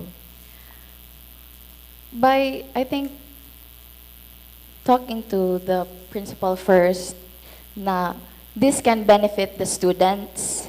So we can use this para mas ma-maintain pa nila ang good academic performance. So, mo suggest me nga gamito ni siya nga schedule for the students. So, dili na ma-procrastinate and they can do their tasks as early as possible. Mhm. Now, take note that this, di ba checking lang naman to. Mo follow tapos wala mo ka na ng evaluation tool that they have followed already the schedule. Oh, so you have to add, I guess, some appraisal, kumbaga, or evaluation kung they have followed the schedule. Not only proposing the schedule, kay it's just a week recommendation lang nga, oh, sige, follow this one. What about the monitoring? It is easy for us to implement, but it is really hard for us also to monitor the progress. Thank you.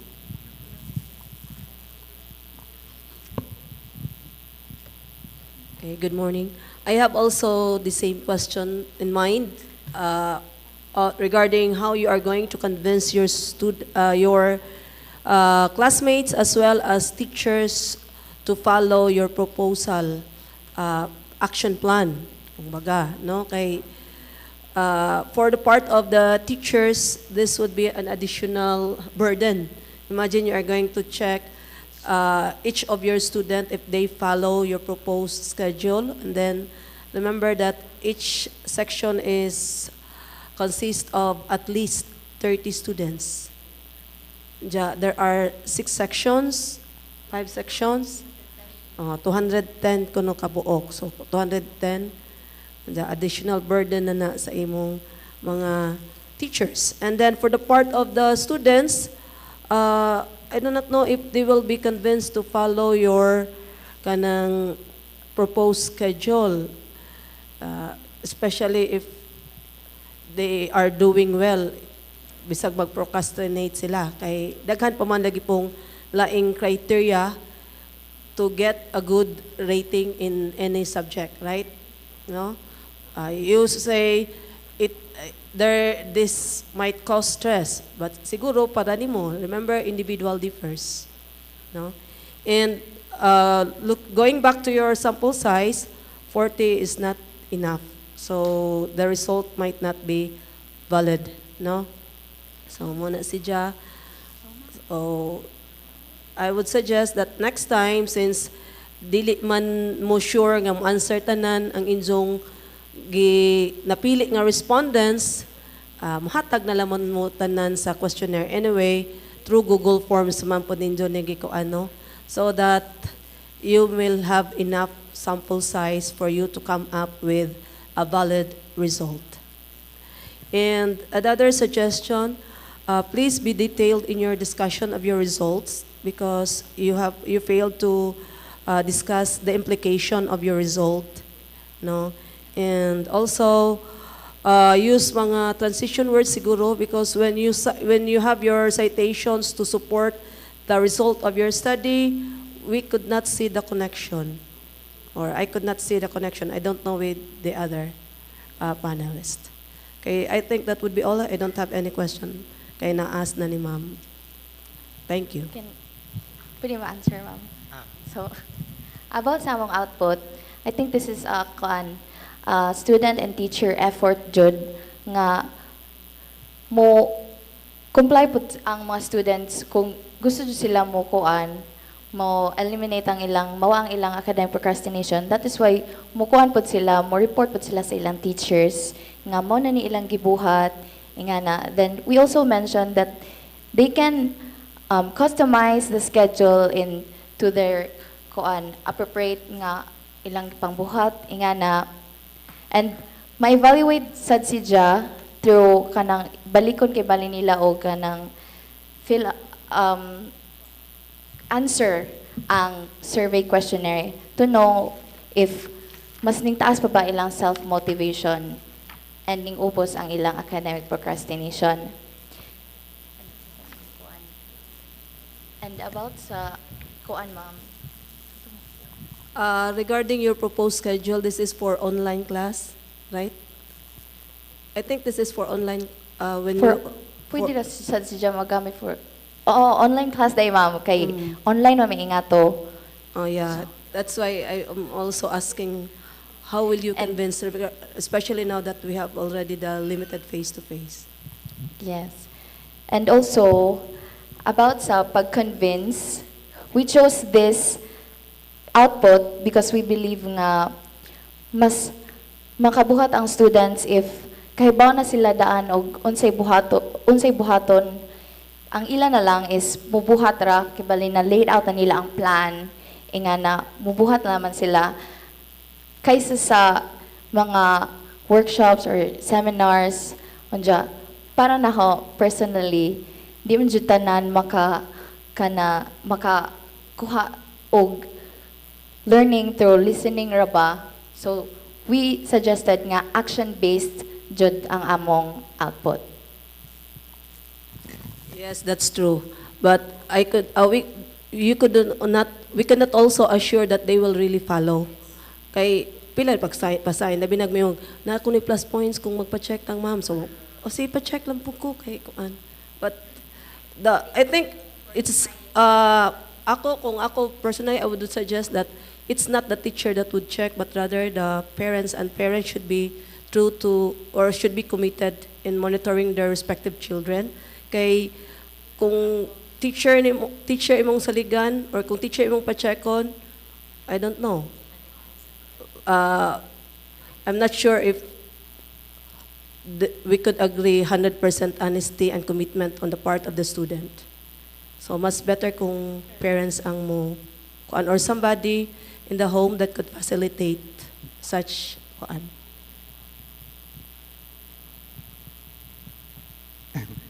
Okay, good morning. Sige, so I will be running through your manuscript, and then since I have already indicated my suggestions, and I don't know if there are questions along the way. Okay.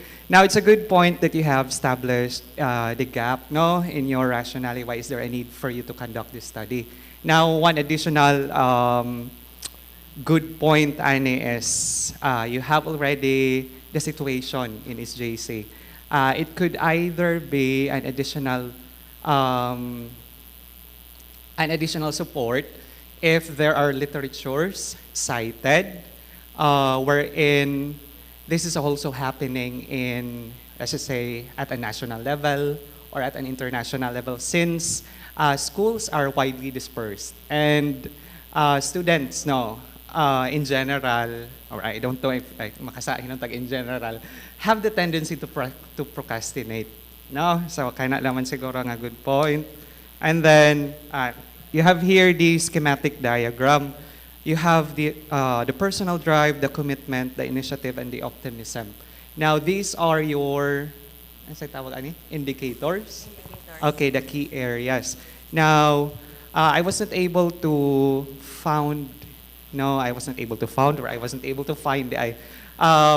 some discussions or some literatures related to these four indicators in your RRL. And then, I know that this is important, pero to achieve the let's just say to achieve the linearity from your rationale to the schematic diagram or to the framework down to the results and discussion, mas maadyo og inyo po ning discuss. No, it has been mentioned, but wa sila na hatagan og it has not been given emphasis.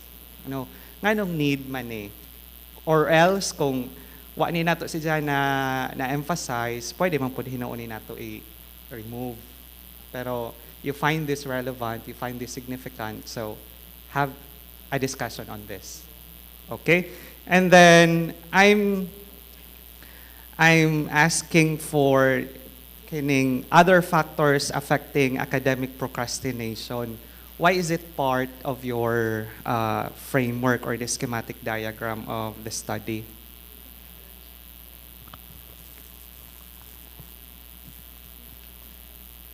So, part si just, sir, because we believe na self-motivation isn't just one cause of academic. I mean, self-motivation isn't just one of the ways nga ma-eliminate nato or reduce ang academic procrastination. So, we also mentioned some other factors para ma-broad po ang scope nga dili ra mag-focus sa self-motivation kay we all know daghang pang other nga factors. Okay, or pwede po siguro ni nato i-separate. We can this could be a recommendation that future researchers may conduct parallel or related studies nga nag-focus na aning mga other factors kay para anha ra jud mo sa procrastination. Okay. And then we have observed the panelists have observed that in your methods it has not been translated into past tense, so since this has already been conducted, so the tenses should not be futuristic, okay. And then para mas maayo pod nga for your research design, it would be better to support gihapon mga literatures. We already know that correlational design is not being first utilized by your group, so it has been widely used pod. So mas maadyo nga naka-establish na mo ana kay para wa ni question ang mga panel pohon nga ni gamit day mi ingani kay gigamit mo po ni Cruz 2010. So what na question along the way. However, for your instruments, kini dire adapted from a website found online. I don't know if this is accepted in a research paper. No, it should be explicitly mention kung kinsa ang nag-design ani nga instrument. Kay it's very technical. Okay, unless kung kamo ang nag-develop ani. Yes, ma'am. Also, sir, sorry. And we also revised that fit for the country. So, kay dili man pod accurate jud para sa among research. So, we revised it and we modified siya and we gipa-validate na us dyan ni Ma'am Dindin. Okay. So still you have adapted, Okay. no? You have adapted. You have based, no? Naaman mo yung basis. And sa ato bitang research nga mga subjects, we have the term plagiarism, no? Kana ba? And then if ikaw you have that intellectual property, no? Imo na dyan na siyang gi-conserve or imo dyan na siyang gi-preserve, and then mas maadyo mo po siguro og i-recognize na to. Okay, it's a suggestion, pero mas maadyo jud. Okay. Yes, and then dito na sa tool, sa inyong methods, wa na. Okay, sige. And then mo go directly na naman ko sa output. Ang recommendations ninyo first was about motivation, and then it's already well motivated. So unsa pa kanang murag ano mo recommend pa man tato unsa to yung number 1 ninyo nga? Okay, to sustain. Okay, yes. Sustainability. Sige. And for the output, let's just say, you have this a month long, no? A month long na activity. Now, since pwede man siya ma-implement in the face-to-face, I don't know if this will also be spearheaded by the SSG, siguro, and then you can invite some speakers, no? For, let's just say, at the end of the week. I don't know, ma'am, if sa senior high school na ba yung mga homeroom nga mga katong pag high school na to, no? Okay, kung na yung mga homeroom, pwede ni nato gamiton ang homeroom nga time, no? Kay para ma-gather ang mga students nga na. Anyway, this can be internally arranged in your institution. Okay, sige. Kana mga seminars and then workshops. It is not only listening, but you have to make sure that the students are expected to have an output after. It could either be a reflection or what. Okay, thank you. Okay, again, good morning. So, murag nahatag na nilang tanan, no? Murag, ang sa ako mga gipang notes nga riya, murag gipang hisgutan na jud nila tanan. But anyway, nara ko'y usang,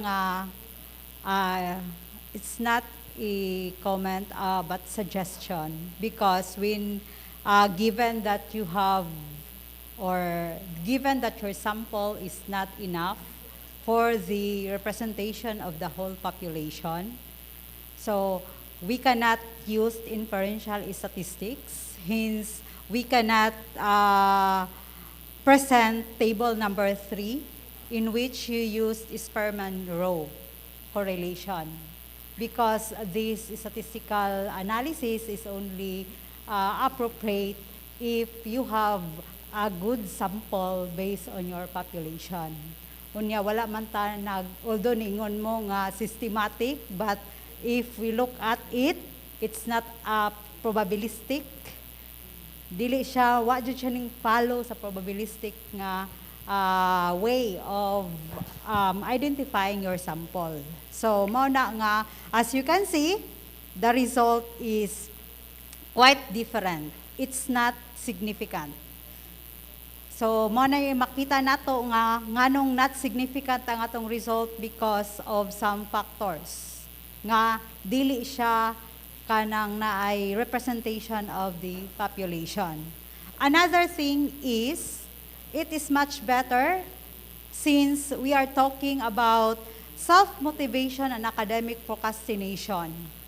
Maybe one of your question is there difference between male and female student or the gender of the students with regards to the level of procrastination? That is a very interesting question dealing with the research. Kay kung atong kitaon, kinsa man kaha ang mas mo procrastinate? Is it the girl or is it the male or the female? Nindot ni siya, no, nga point of kanang naay kuan sa atong study, rather than we just want to see what is the level of procrastination, but we have to compare the two groups. And so moto, remove this. I would recommend to remove this part, kaning table number 3, and just focus on the descriptive analysis of your study, no? So, but maybe one of your recommendation also is to further study, because it is much better if we model it rather than we will just test if there is relationship between level of procrastination and self-motivation, because as it is being observed, it is being stated in the literature nga nadyan sila'y, actually nadyan sila'y relationship. But the question is, what is the level of procrastination given that this is the self-motivation of the student? Because if we look at it, academic procrastination is dependent variable towards self-motivation. It's not a 2x2 nga variable, no? So dili lamang nato kitaon kung naa ba si Jai association or relationship, but how much is the effort to be exerted of the individual among those 4 factors or key factors nga inyong i-consider: the personal drive, commitment, initiative, optimism. How much will this maka-affect to the level of procrastination? Like, kung high ang motivation, asa man siya paadto. Is it for low? Is it for high? So, baliho nato, dili nato siya i-pair, but rather we will model it. That is one of your best recommendation as given, because all your recommendations here is not really related to what your study, but to the other factor. Mas mag-focus pa mo sa other factors nga inyong i-consider rather than your main variables. Na?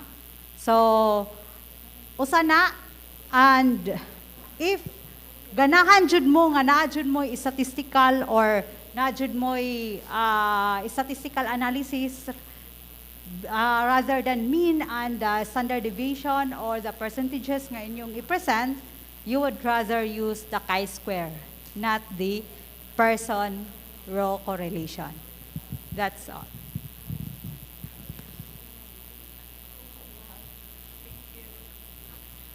Wow, thank you very much to our very, high caliber panelists for their suggestions, tips, and pieces of advice. You may now go back to your seats. Thank you, Group 2. Okay, you know what? As we progress on this region forum, I really saw the potential of our students, given the fact that the content was given via online classes. How much more if, it was given to our students in face-to-face, settings, right? Because I would say that learning via online classes, though we know what it is, right? There are a lot of distractions, especially the signal. But if this subject, practical research, was given to the students in a limited, in a face-to-face, setup, I would really say that the students would learn a lot. Also, I can consider, correct me if I'm wrong, panelists, choosing the research title really matters, right? Because once you have the title that you think would make your paper justifiable enough for you to do it and even defend it, it really matters a lot. That is why your research teachers ask you to provide 3 titles and then they would just choose the best title. Okay, so again, this is really a good training ground for the incoming grade 12 students, especially if you are watching this, so that you'll have an idea, what a practical research is all about, how to defend your paper, and this is really a good training ground for all of you guys. Okay, so we still have one group to present, and then after that, we'll have our lunch break. I would advise all the participants not to leave the venue because coaches, please do encourage your participants not to leave so that, they would really learn a lot from this forum, okay? So moving on, the third group to present their paper to the panelists, they have the title, Unleashing the Agony of Depression, which is the key to healing. Again, their title is Unleashing the Agony of Depression, a Key to Healing. And to present their paper, let's all welcome the STEM B students, led by Denise Alagao,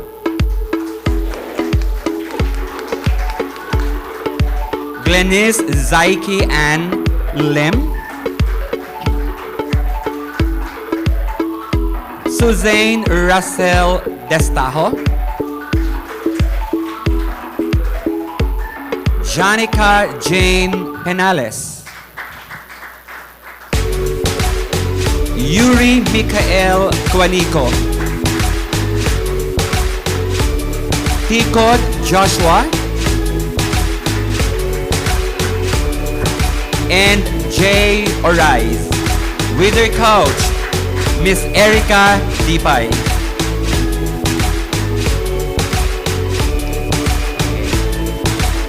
So you may now go to your seats. So STEM B, defending your paper titled Unleashing the Agony of Depression, a Key to Healing. Good luck.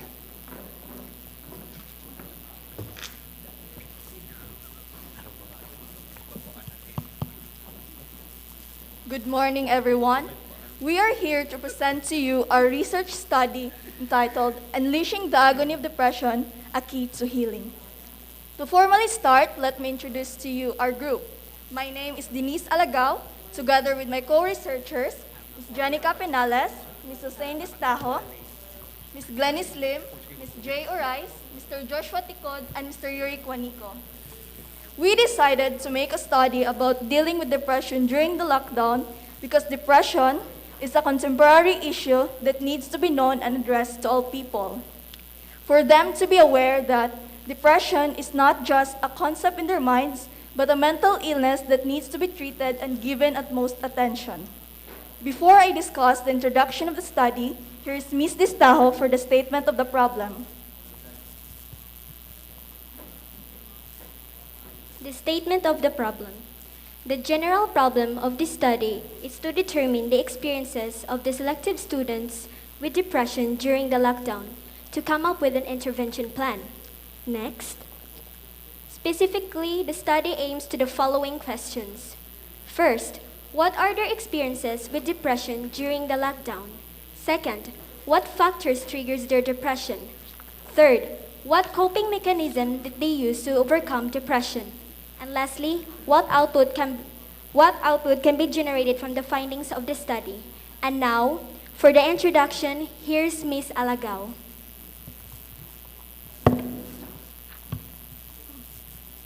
Depression, a common illness, a serious mental health condition that can lead to suicide as stated by the World Health Organization. Moreover, this mental illness affected the lifestyle of a person, specifically in the study, the lifestyle of the students. Even before the emergence of the COVID-19 pandemic, depression was one of the leading causes of global health-related burden. And now, with the sudden emergence of the COVID-19 pandemic, cases of students who experience depression or experience the signs of depression intensify. This is mainly because lockdown has been implemented all over the world to prevent the spreading of the deadly virus. This implementation of the lockdown prohibited the students from doing the regular activities like bonding with their friends and other activities that involves interacting or associating with people. With this unfortunate situation, the students are expected to stay at their own houses, and because of lockdown and high cases of COVID-19, the students' education becomes through online or through modular.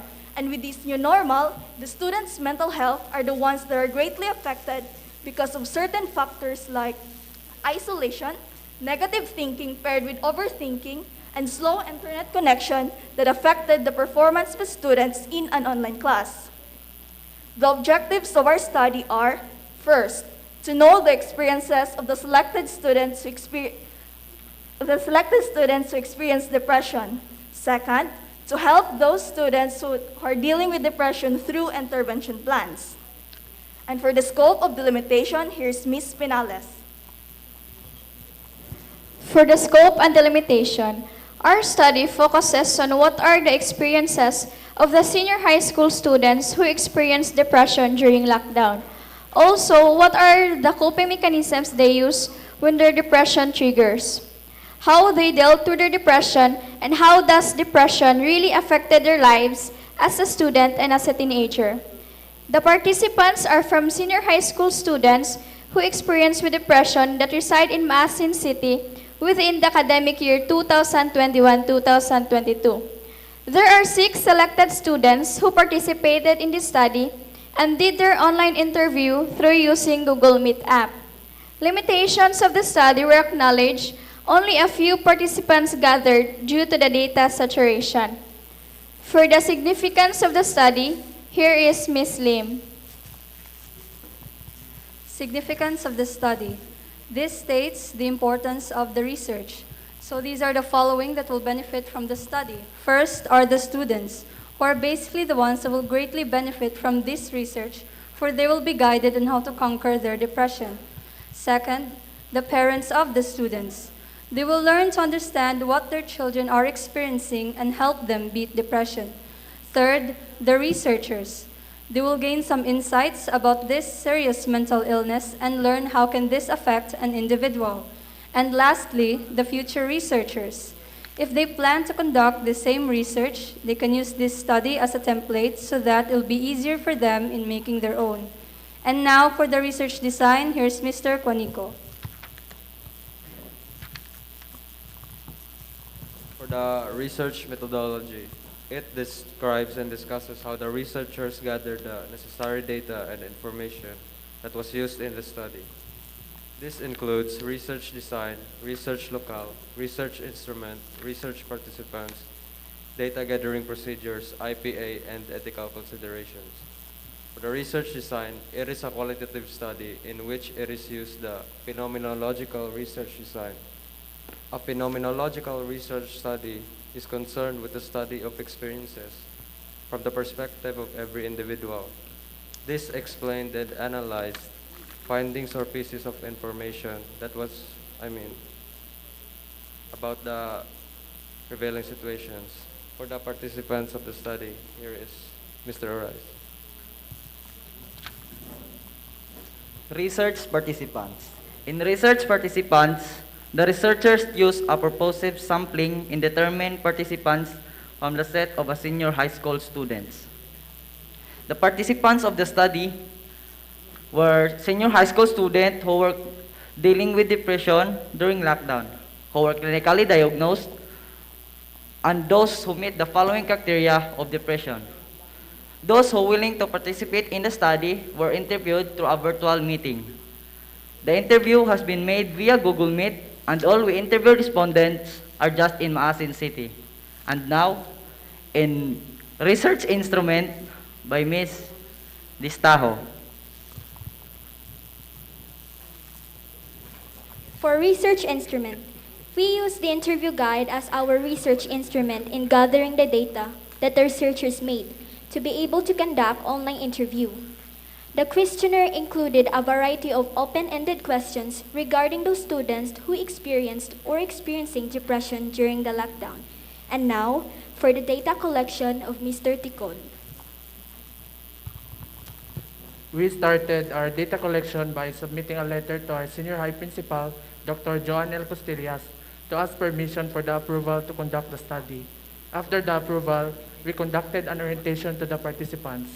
Then, we contacted them using Messenger app to ask permission if they would agree to be part of the study. After they agreed, we started interviewing them through Google Meet. The members are assigned to one participant to transcribe and record the responses interviewed by Ms. Alagao. For the data analysis, here's Ms. Alagao.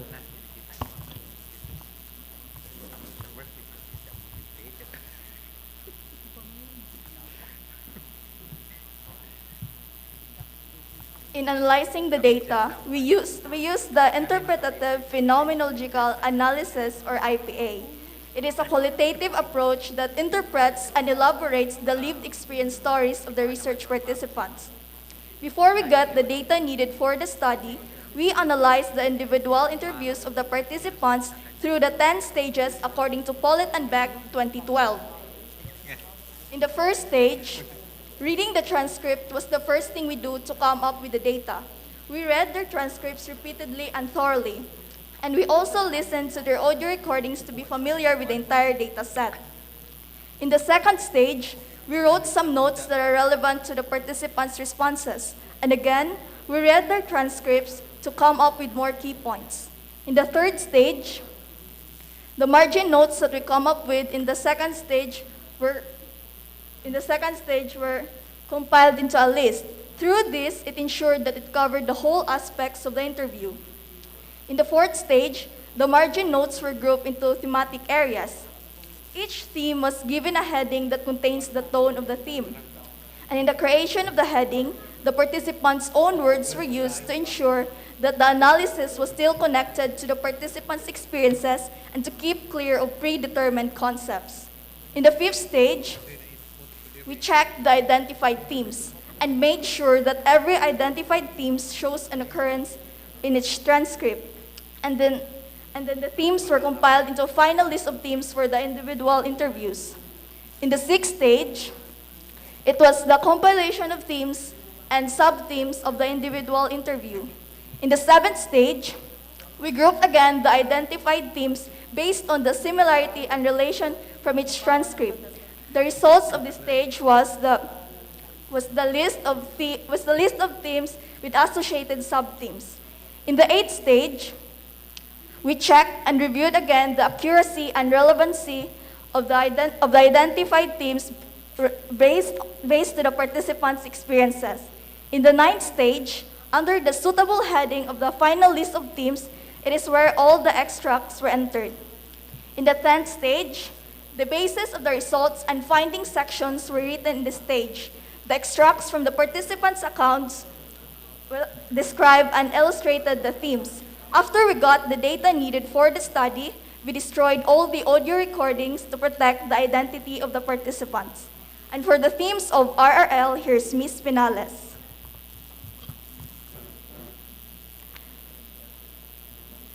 There were 6 themes identified in the data analysis process, namely despair, vulnerability, isolation, trauma, savior, and TikTok. The names of the following themes are based on the participants' responses during the virtual interview. Following the research design, that is phenomenology, the researchers exhibited excerpts from the participants' transcript of the conducted virtual interview. The attack of despair. All of the participants experienced sadness and pain. Because of the painful experiences they went through, it left a scar in their lives. They went to the point where they lost their self-esteem. After a traumatic life event, they felt sadness. According to the article that Sarah Pili CD wrote, depression is classified as a mood of disorder described as feelings of sadness, anger, and loss that interfere with a person's everyday activities. It affects your mood, and others affect your body. This study relates to the participants' responses based on their shared pieces of information about their past experiences in their lives. The lockdown made them even harder to cope up with depression. It made them hard to attain out for help. For the theme 2, pouring all the emotions out, here is Miss Lim. Theme 2, pouring all the emotions out.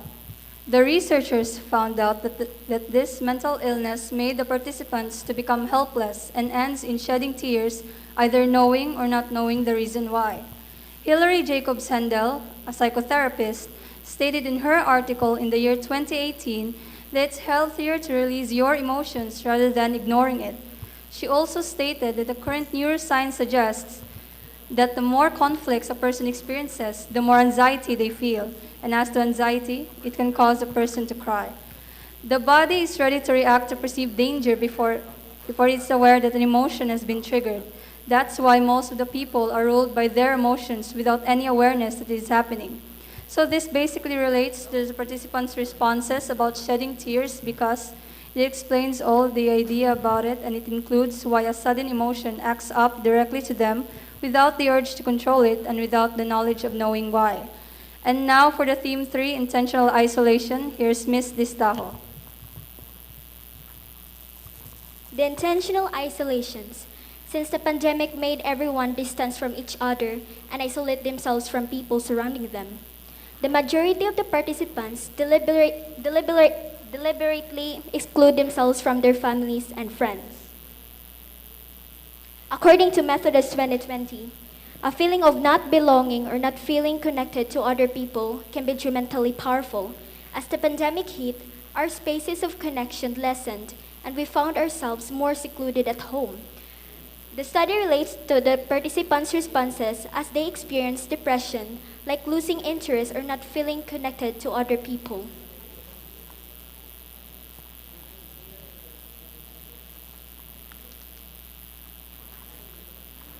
And it drastically changed because of depression, and it resulted a change of attitudes towards them. And now, for the theme 4, Horrifying Episode of My Life by Mr. Ticon. Half of the participants experienced a devastating occurrence of their lives. According to Anthony and GMD 2016, many people can go through or hear about such traumatic events and be fine after some time without additional interventions. The participants are very brave in sharing their dark history. According to the Depression and Bipolar Sport Alliance, some people who experience such traumatic events, whether personally or just by hearing about them, can become depressed. This study relates to the participants' responses based on their shared pieces of information about their past experiences of their lives. It is stated in the study that traumatic events can cause depression to an individual. Their responses showed us how horrendous their past experiences are. It concludes that traumatic events turn out to be the leading cause of their depression. For the Team 5, My Savior, My Haven, here's Mr. Orize. Team 5, My Savior, My Haven. The generality of the participants said that friends are critical in times of agonies. Friends serve them as the refugee from all the things that keep troubling them. Each time they felt the temptation, each time they felt the temptation of being depressed. The benefit of friendship for people that are depressed are outstanding. Relationship, although not a substitute professional therapy, but it can help people that dealing with depression with their healing. This is why it's important to have a friend that experiencing. This is why it's important to try to be there for a friend who is experiencing a mental distress on both person that is ill and a supportive friend. And now, Team 6, TikTok, the new trend in town, by Mr. Koneko. TikTok is a social media video-based phone application which enables creative and engaging videos to be shared on social media worldwide. TikTok has been applied to create fun and exciting videos to encourage the public. This study relates to the participants' responses based on how they cope their stress. It is stated in the study that they are using TikTok to relieve their stress and how it makes them happy. For the success stories, here is Ms. Panelist.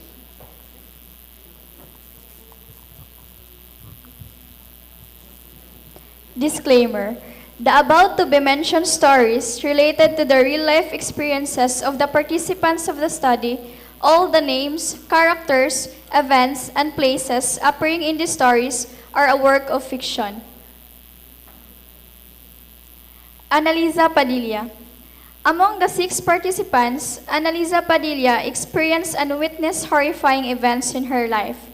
The lockdown really affected her lifestyle. She had nothing to do all day long. It affected her physical and mental health. She experienced so many signs and symptoms of having depression. The sound of fireworks does trigger her depression. She uses countless coping mechanisms, and one of which is she traveled to lots of places. Also, she read books, learned taekwondo, and this became her great instrument in her healing process. She focuses on her studies and uses medication. And now, she's on her healing process. For the next success stories of Jake Garcia, here is Miss Lim. Jake Garcia, a troubled student of Barangay Pasay. Jake had difficulties on how to deal with things. Because of the family and school problems united together, he often got anxiety. He wept tears every night, struggling with all those negative thoughts inside his head. Day by day, he's trying his best to get through.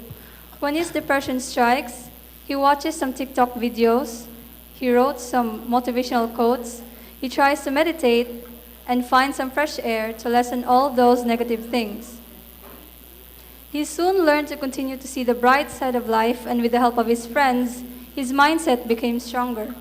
Jake always thought that he's weak and he's not strong enough to handle all his heavy problems.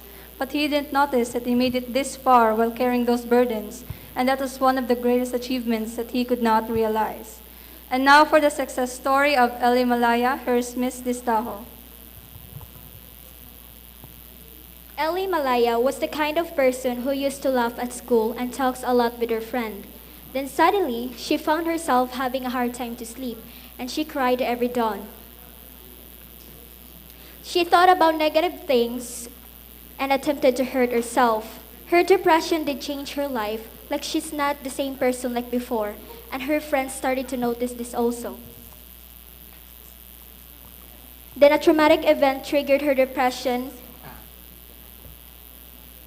but on the bright side, she dealt with her depression by doing things that made her happy, such as hanging out with her friends whenever they invited her, exercising, doing household chores, and doing TikTok. And that's how she dealt with the depression. And now for the success story of Jenny Gonzalez, here's Mr. Ticod. Jenny Gonzalez, a spirited student of Barangay Cantoring, experienced losing interest in communicating with others. She isolates herself in her room, laying on her bed, crying. At first, she thought that it was normal, but she realized it was different. She feels satisfied and felt no pain when hurting herself, and it made her feel better.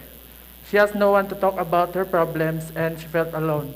But now, she's getting better and learning to find happiness for herself and continue thinking positively. For the success story of Stella McCartney, here's Mr. Arise. Stella McCartney, a strong student of Barangay Abgao. Stella McCartney is a student who thought her mental state was stable, but an unexpected thing happened. It started from overthinking and now having a confusion whether to end her life or not. She did not know that it was the sign, but she knew that her life had changed. She tried to fight it by distracting herself that she enjoyed, like watching animes or reading books. She is one friend that also helped her to defeat this unhealthy mental state of hers. She is now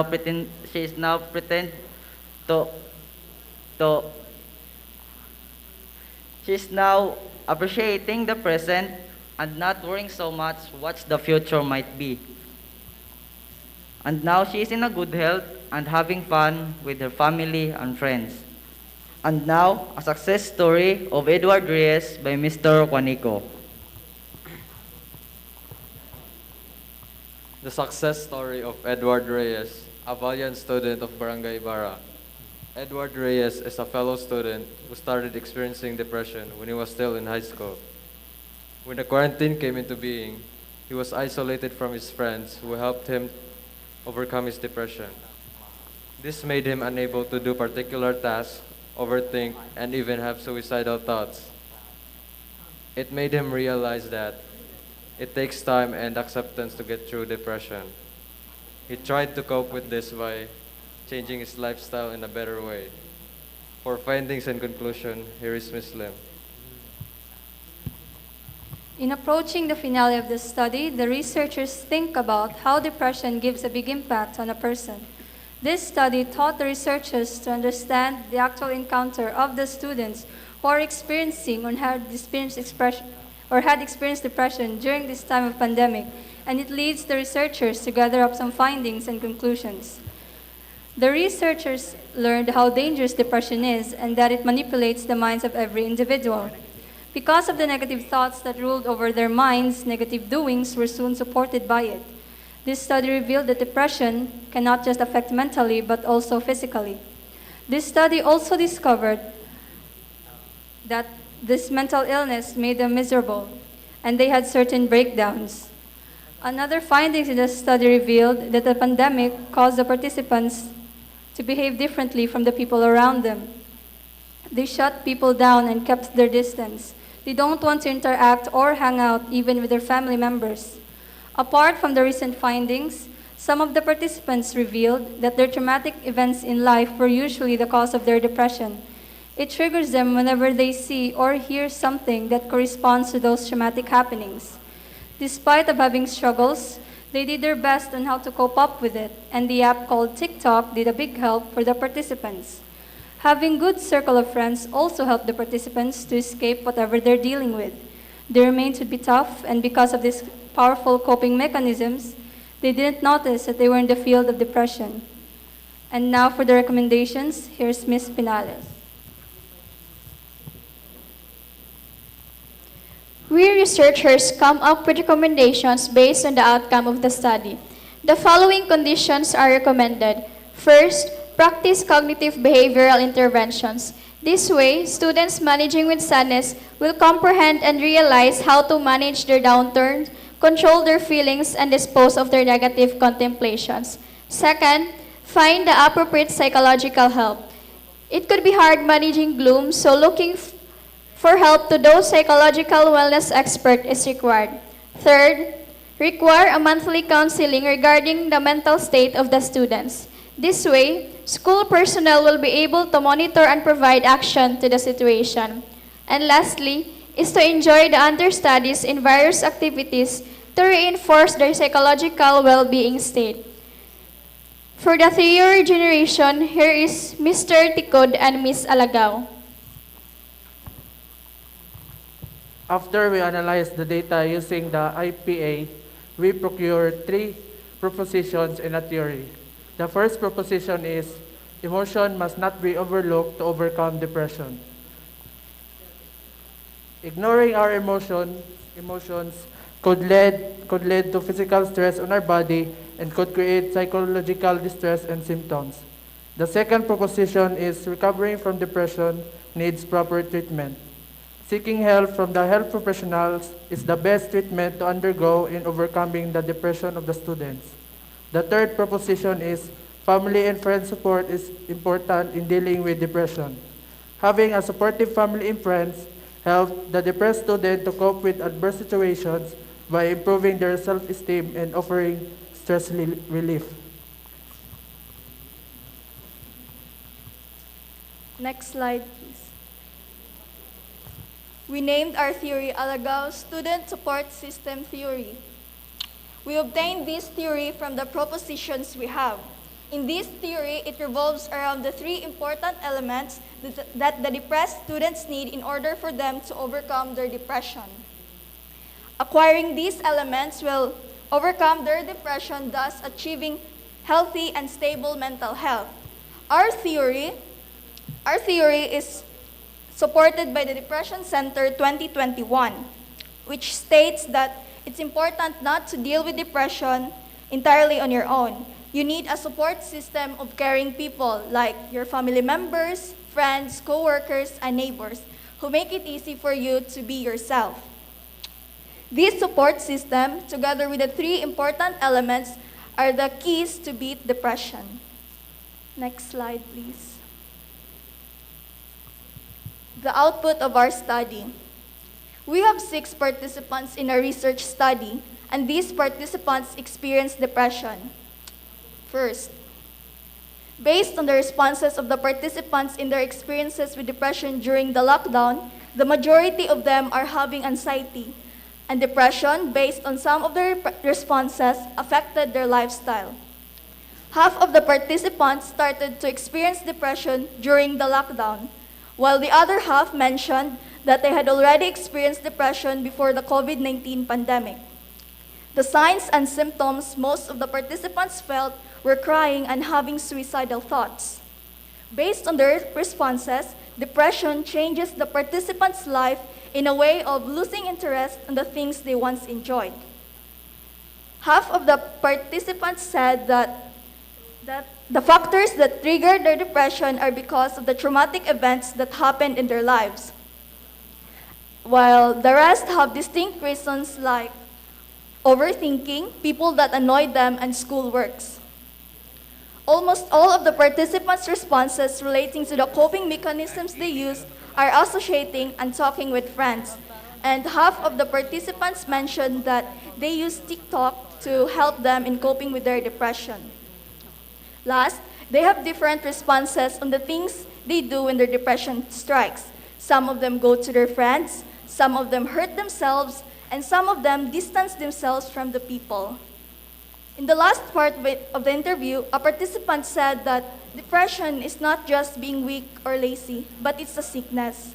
Moreover, a participant said that dealing with depression is hard, especially when you keep it by yourself. It is the end of our presentation. Thank you for listening.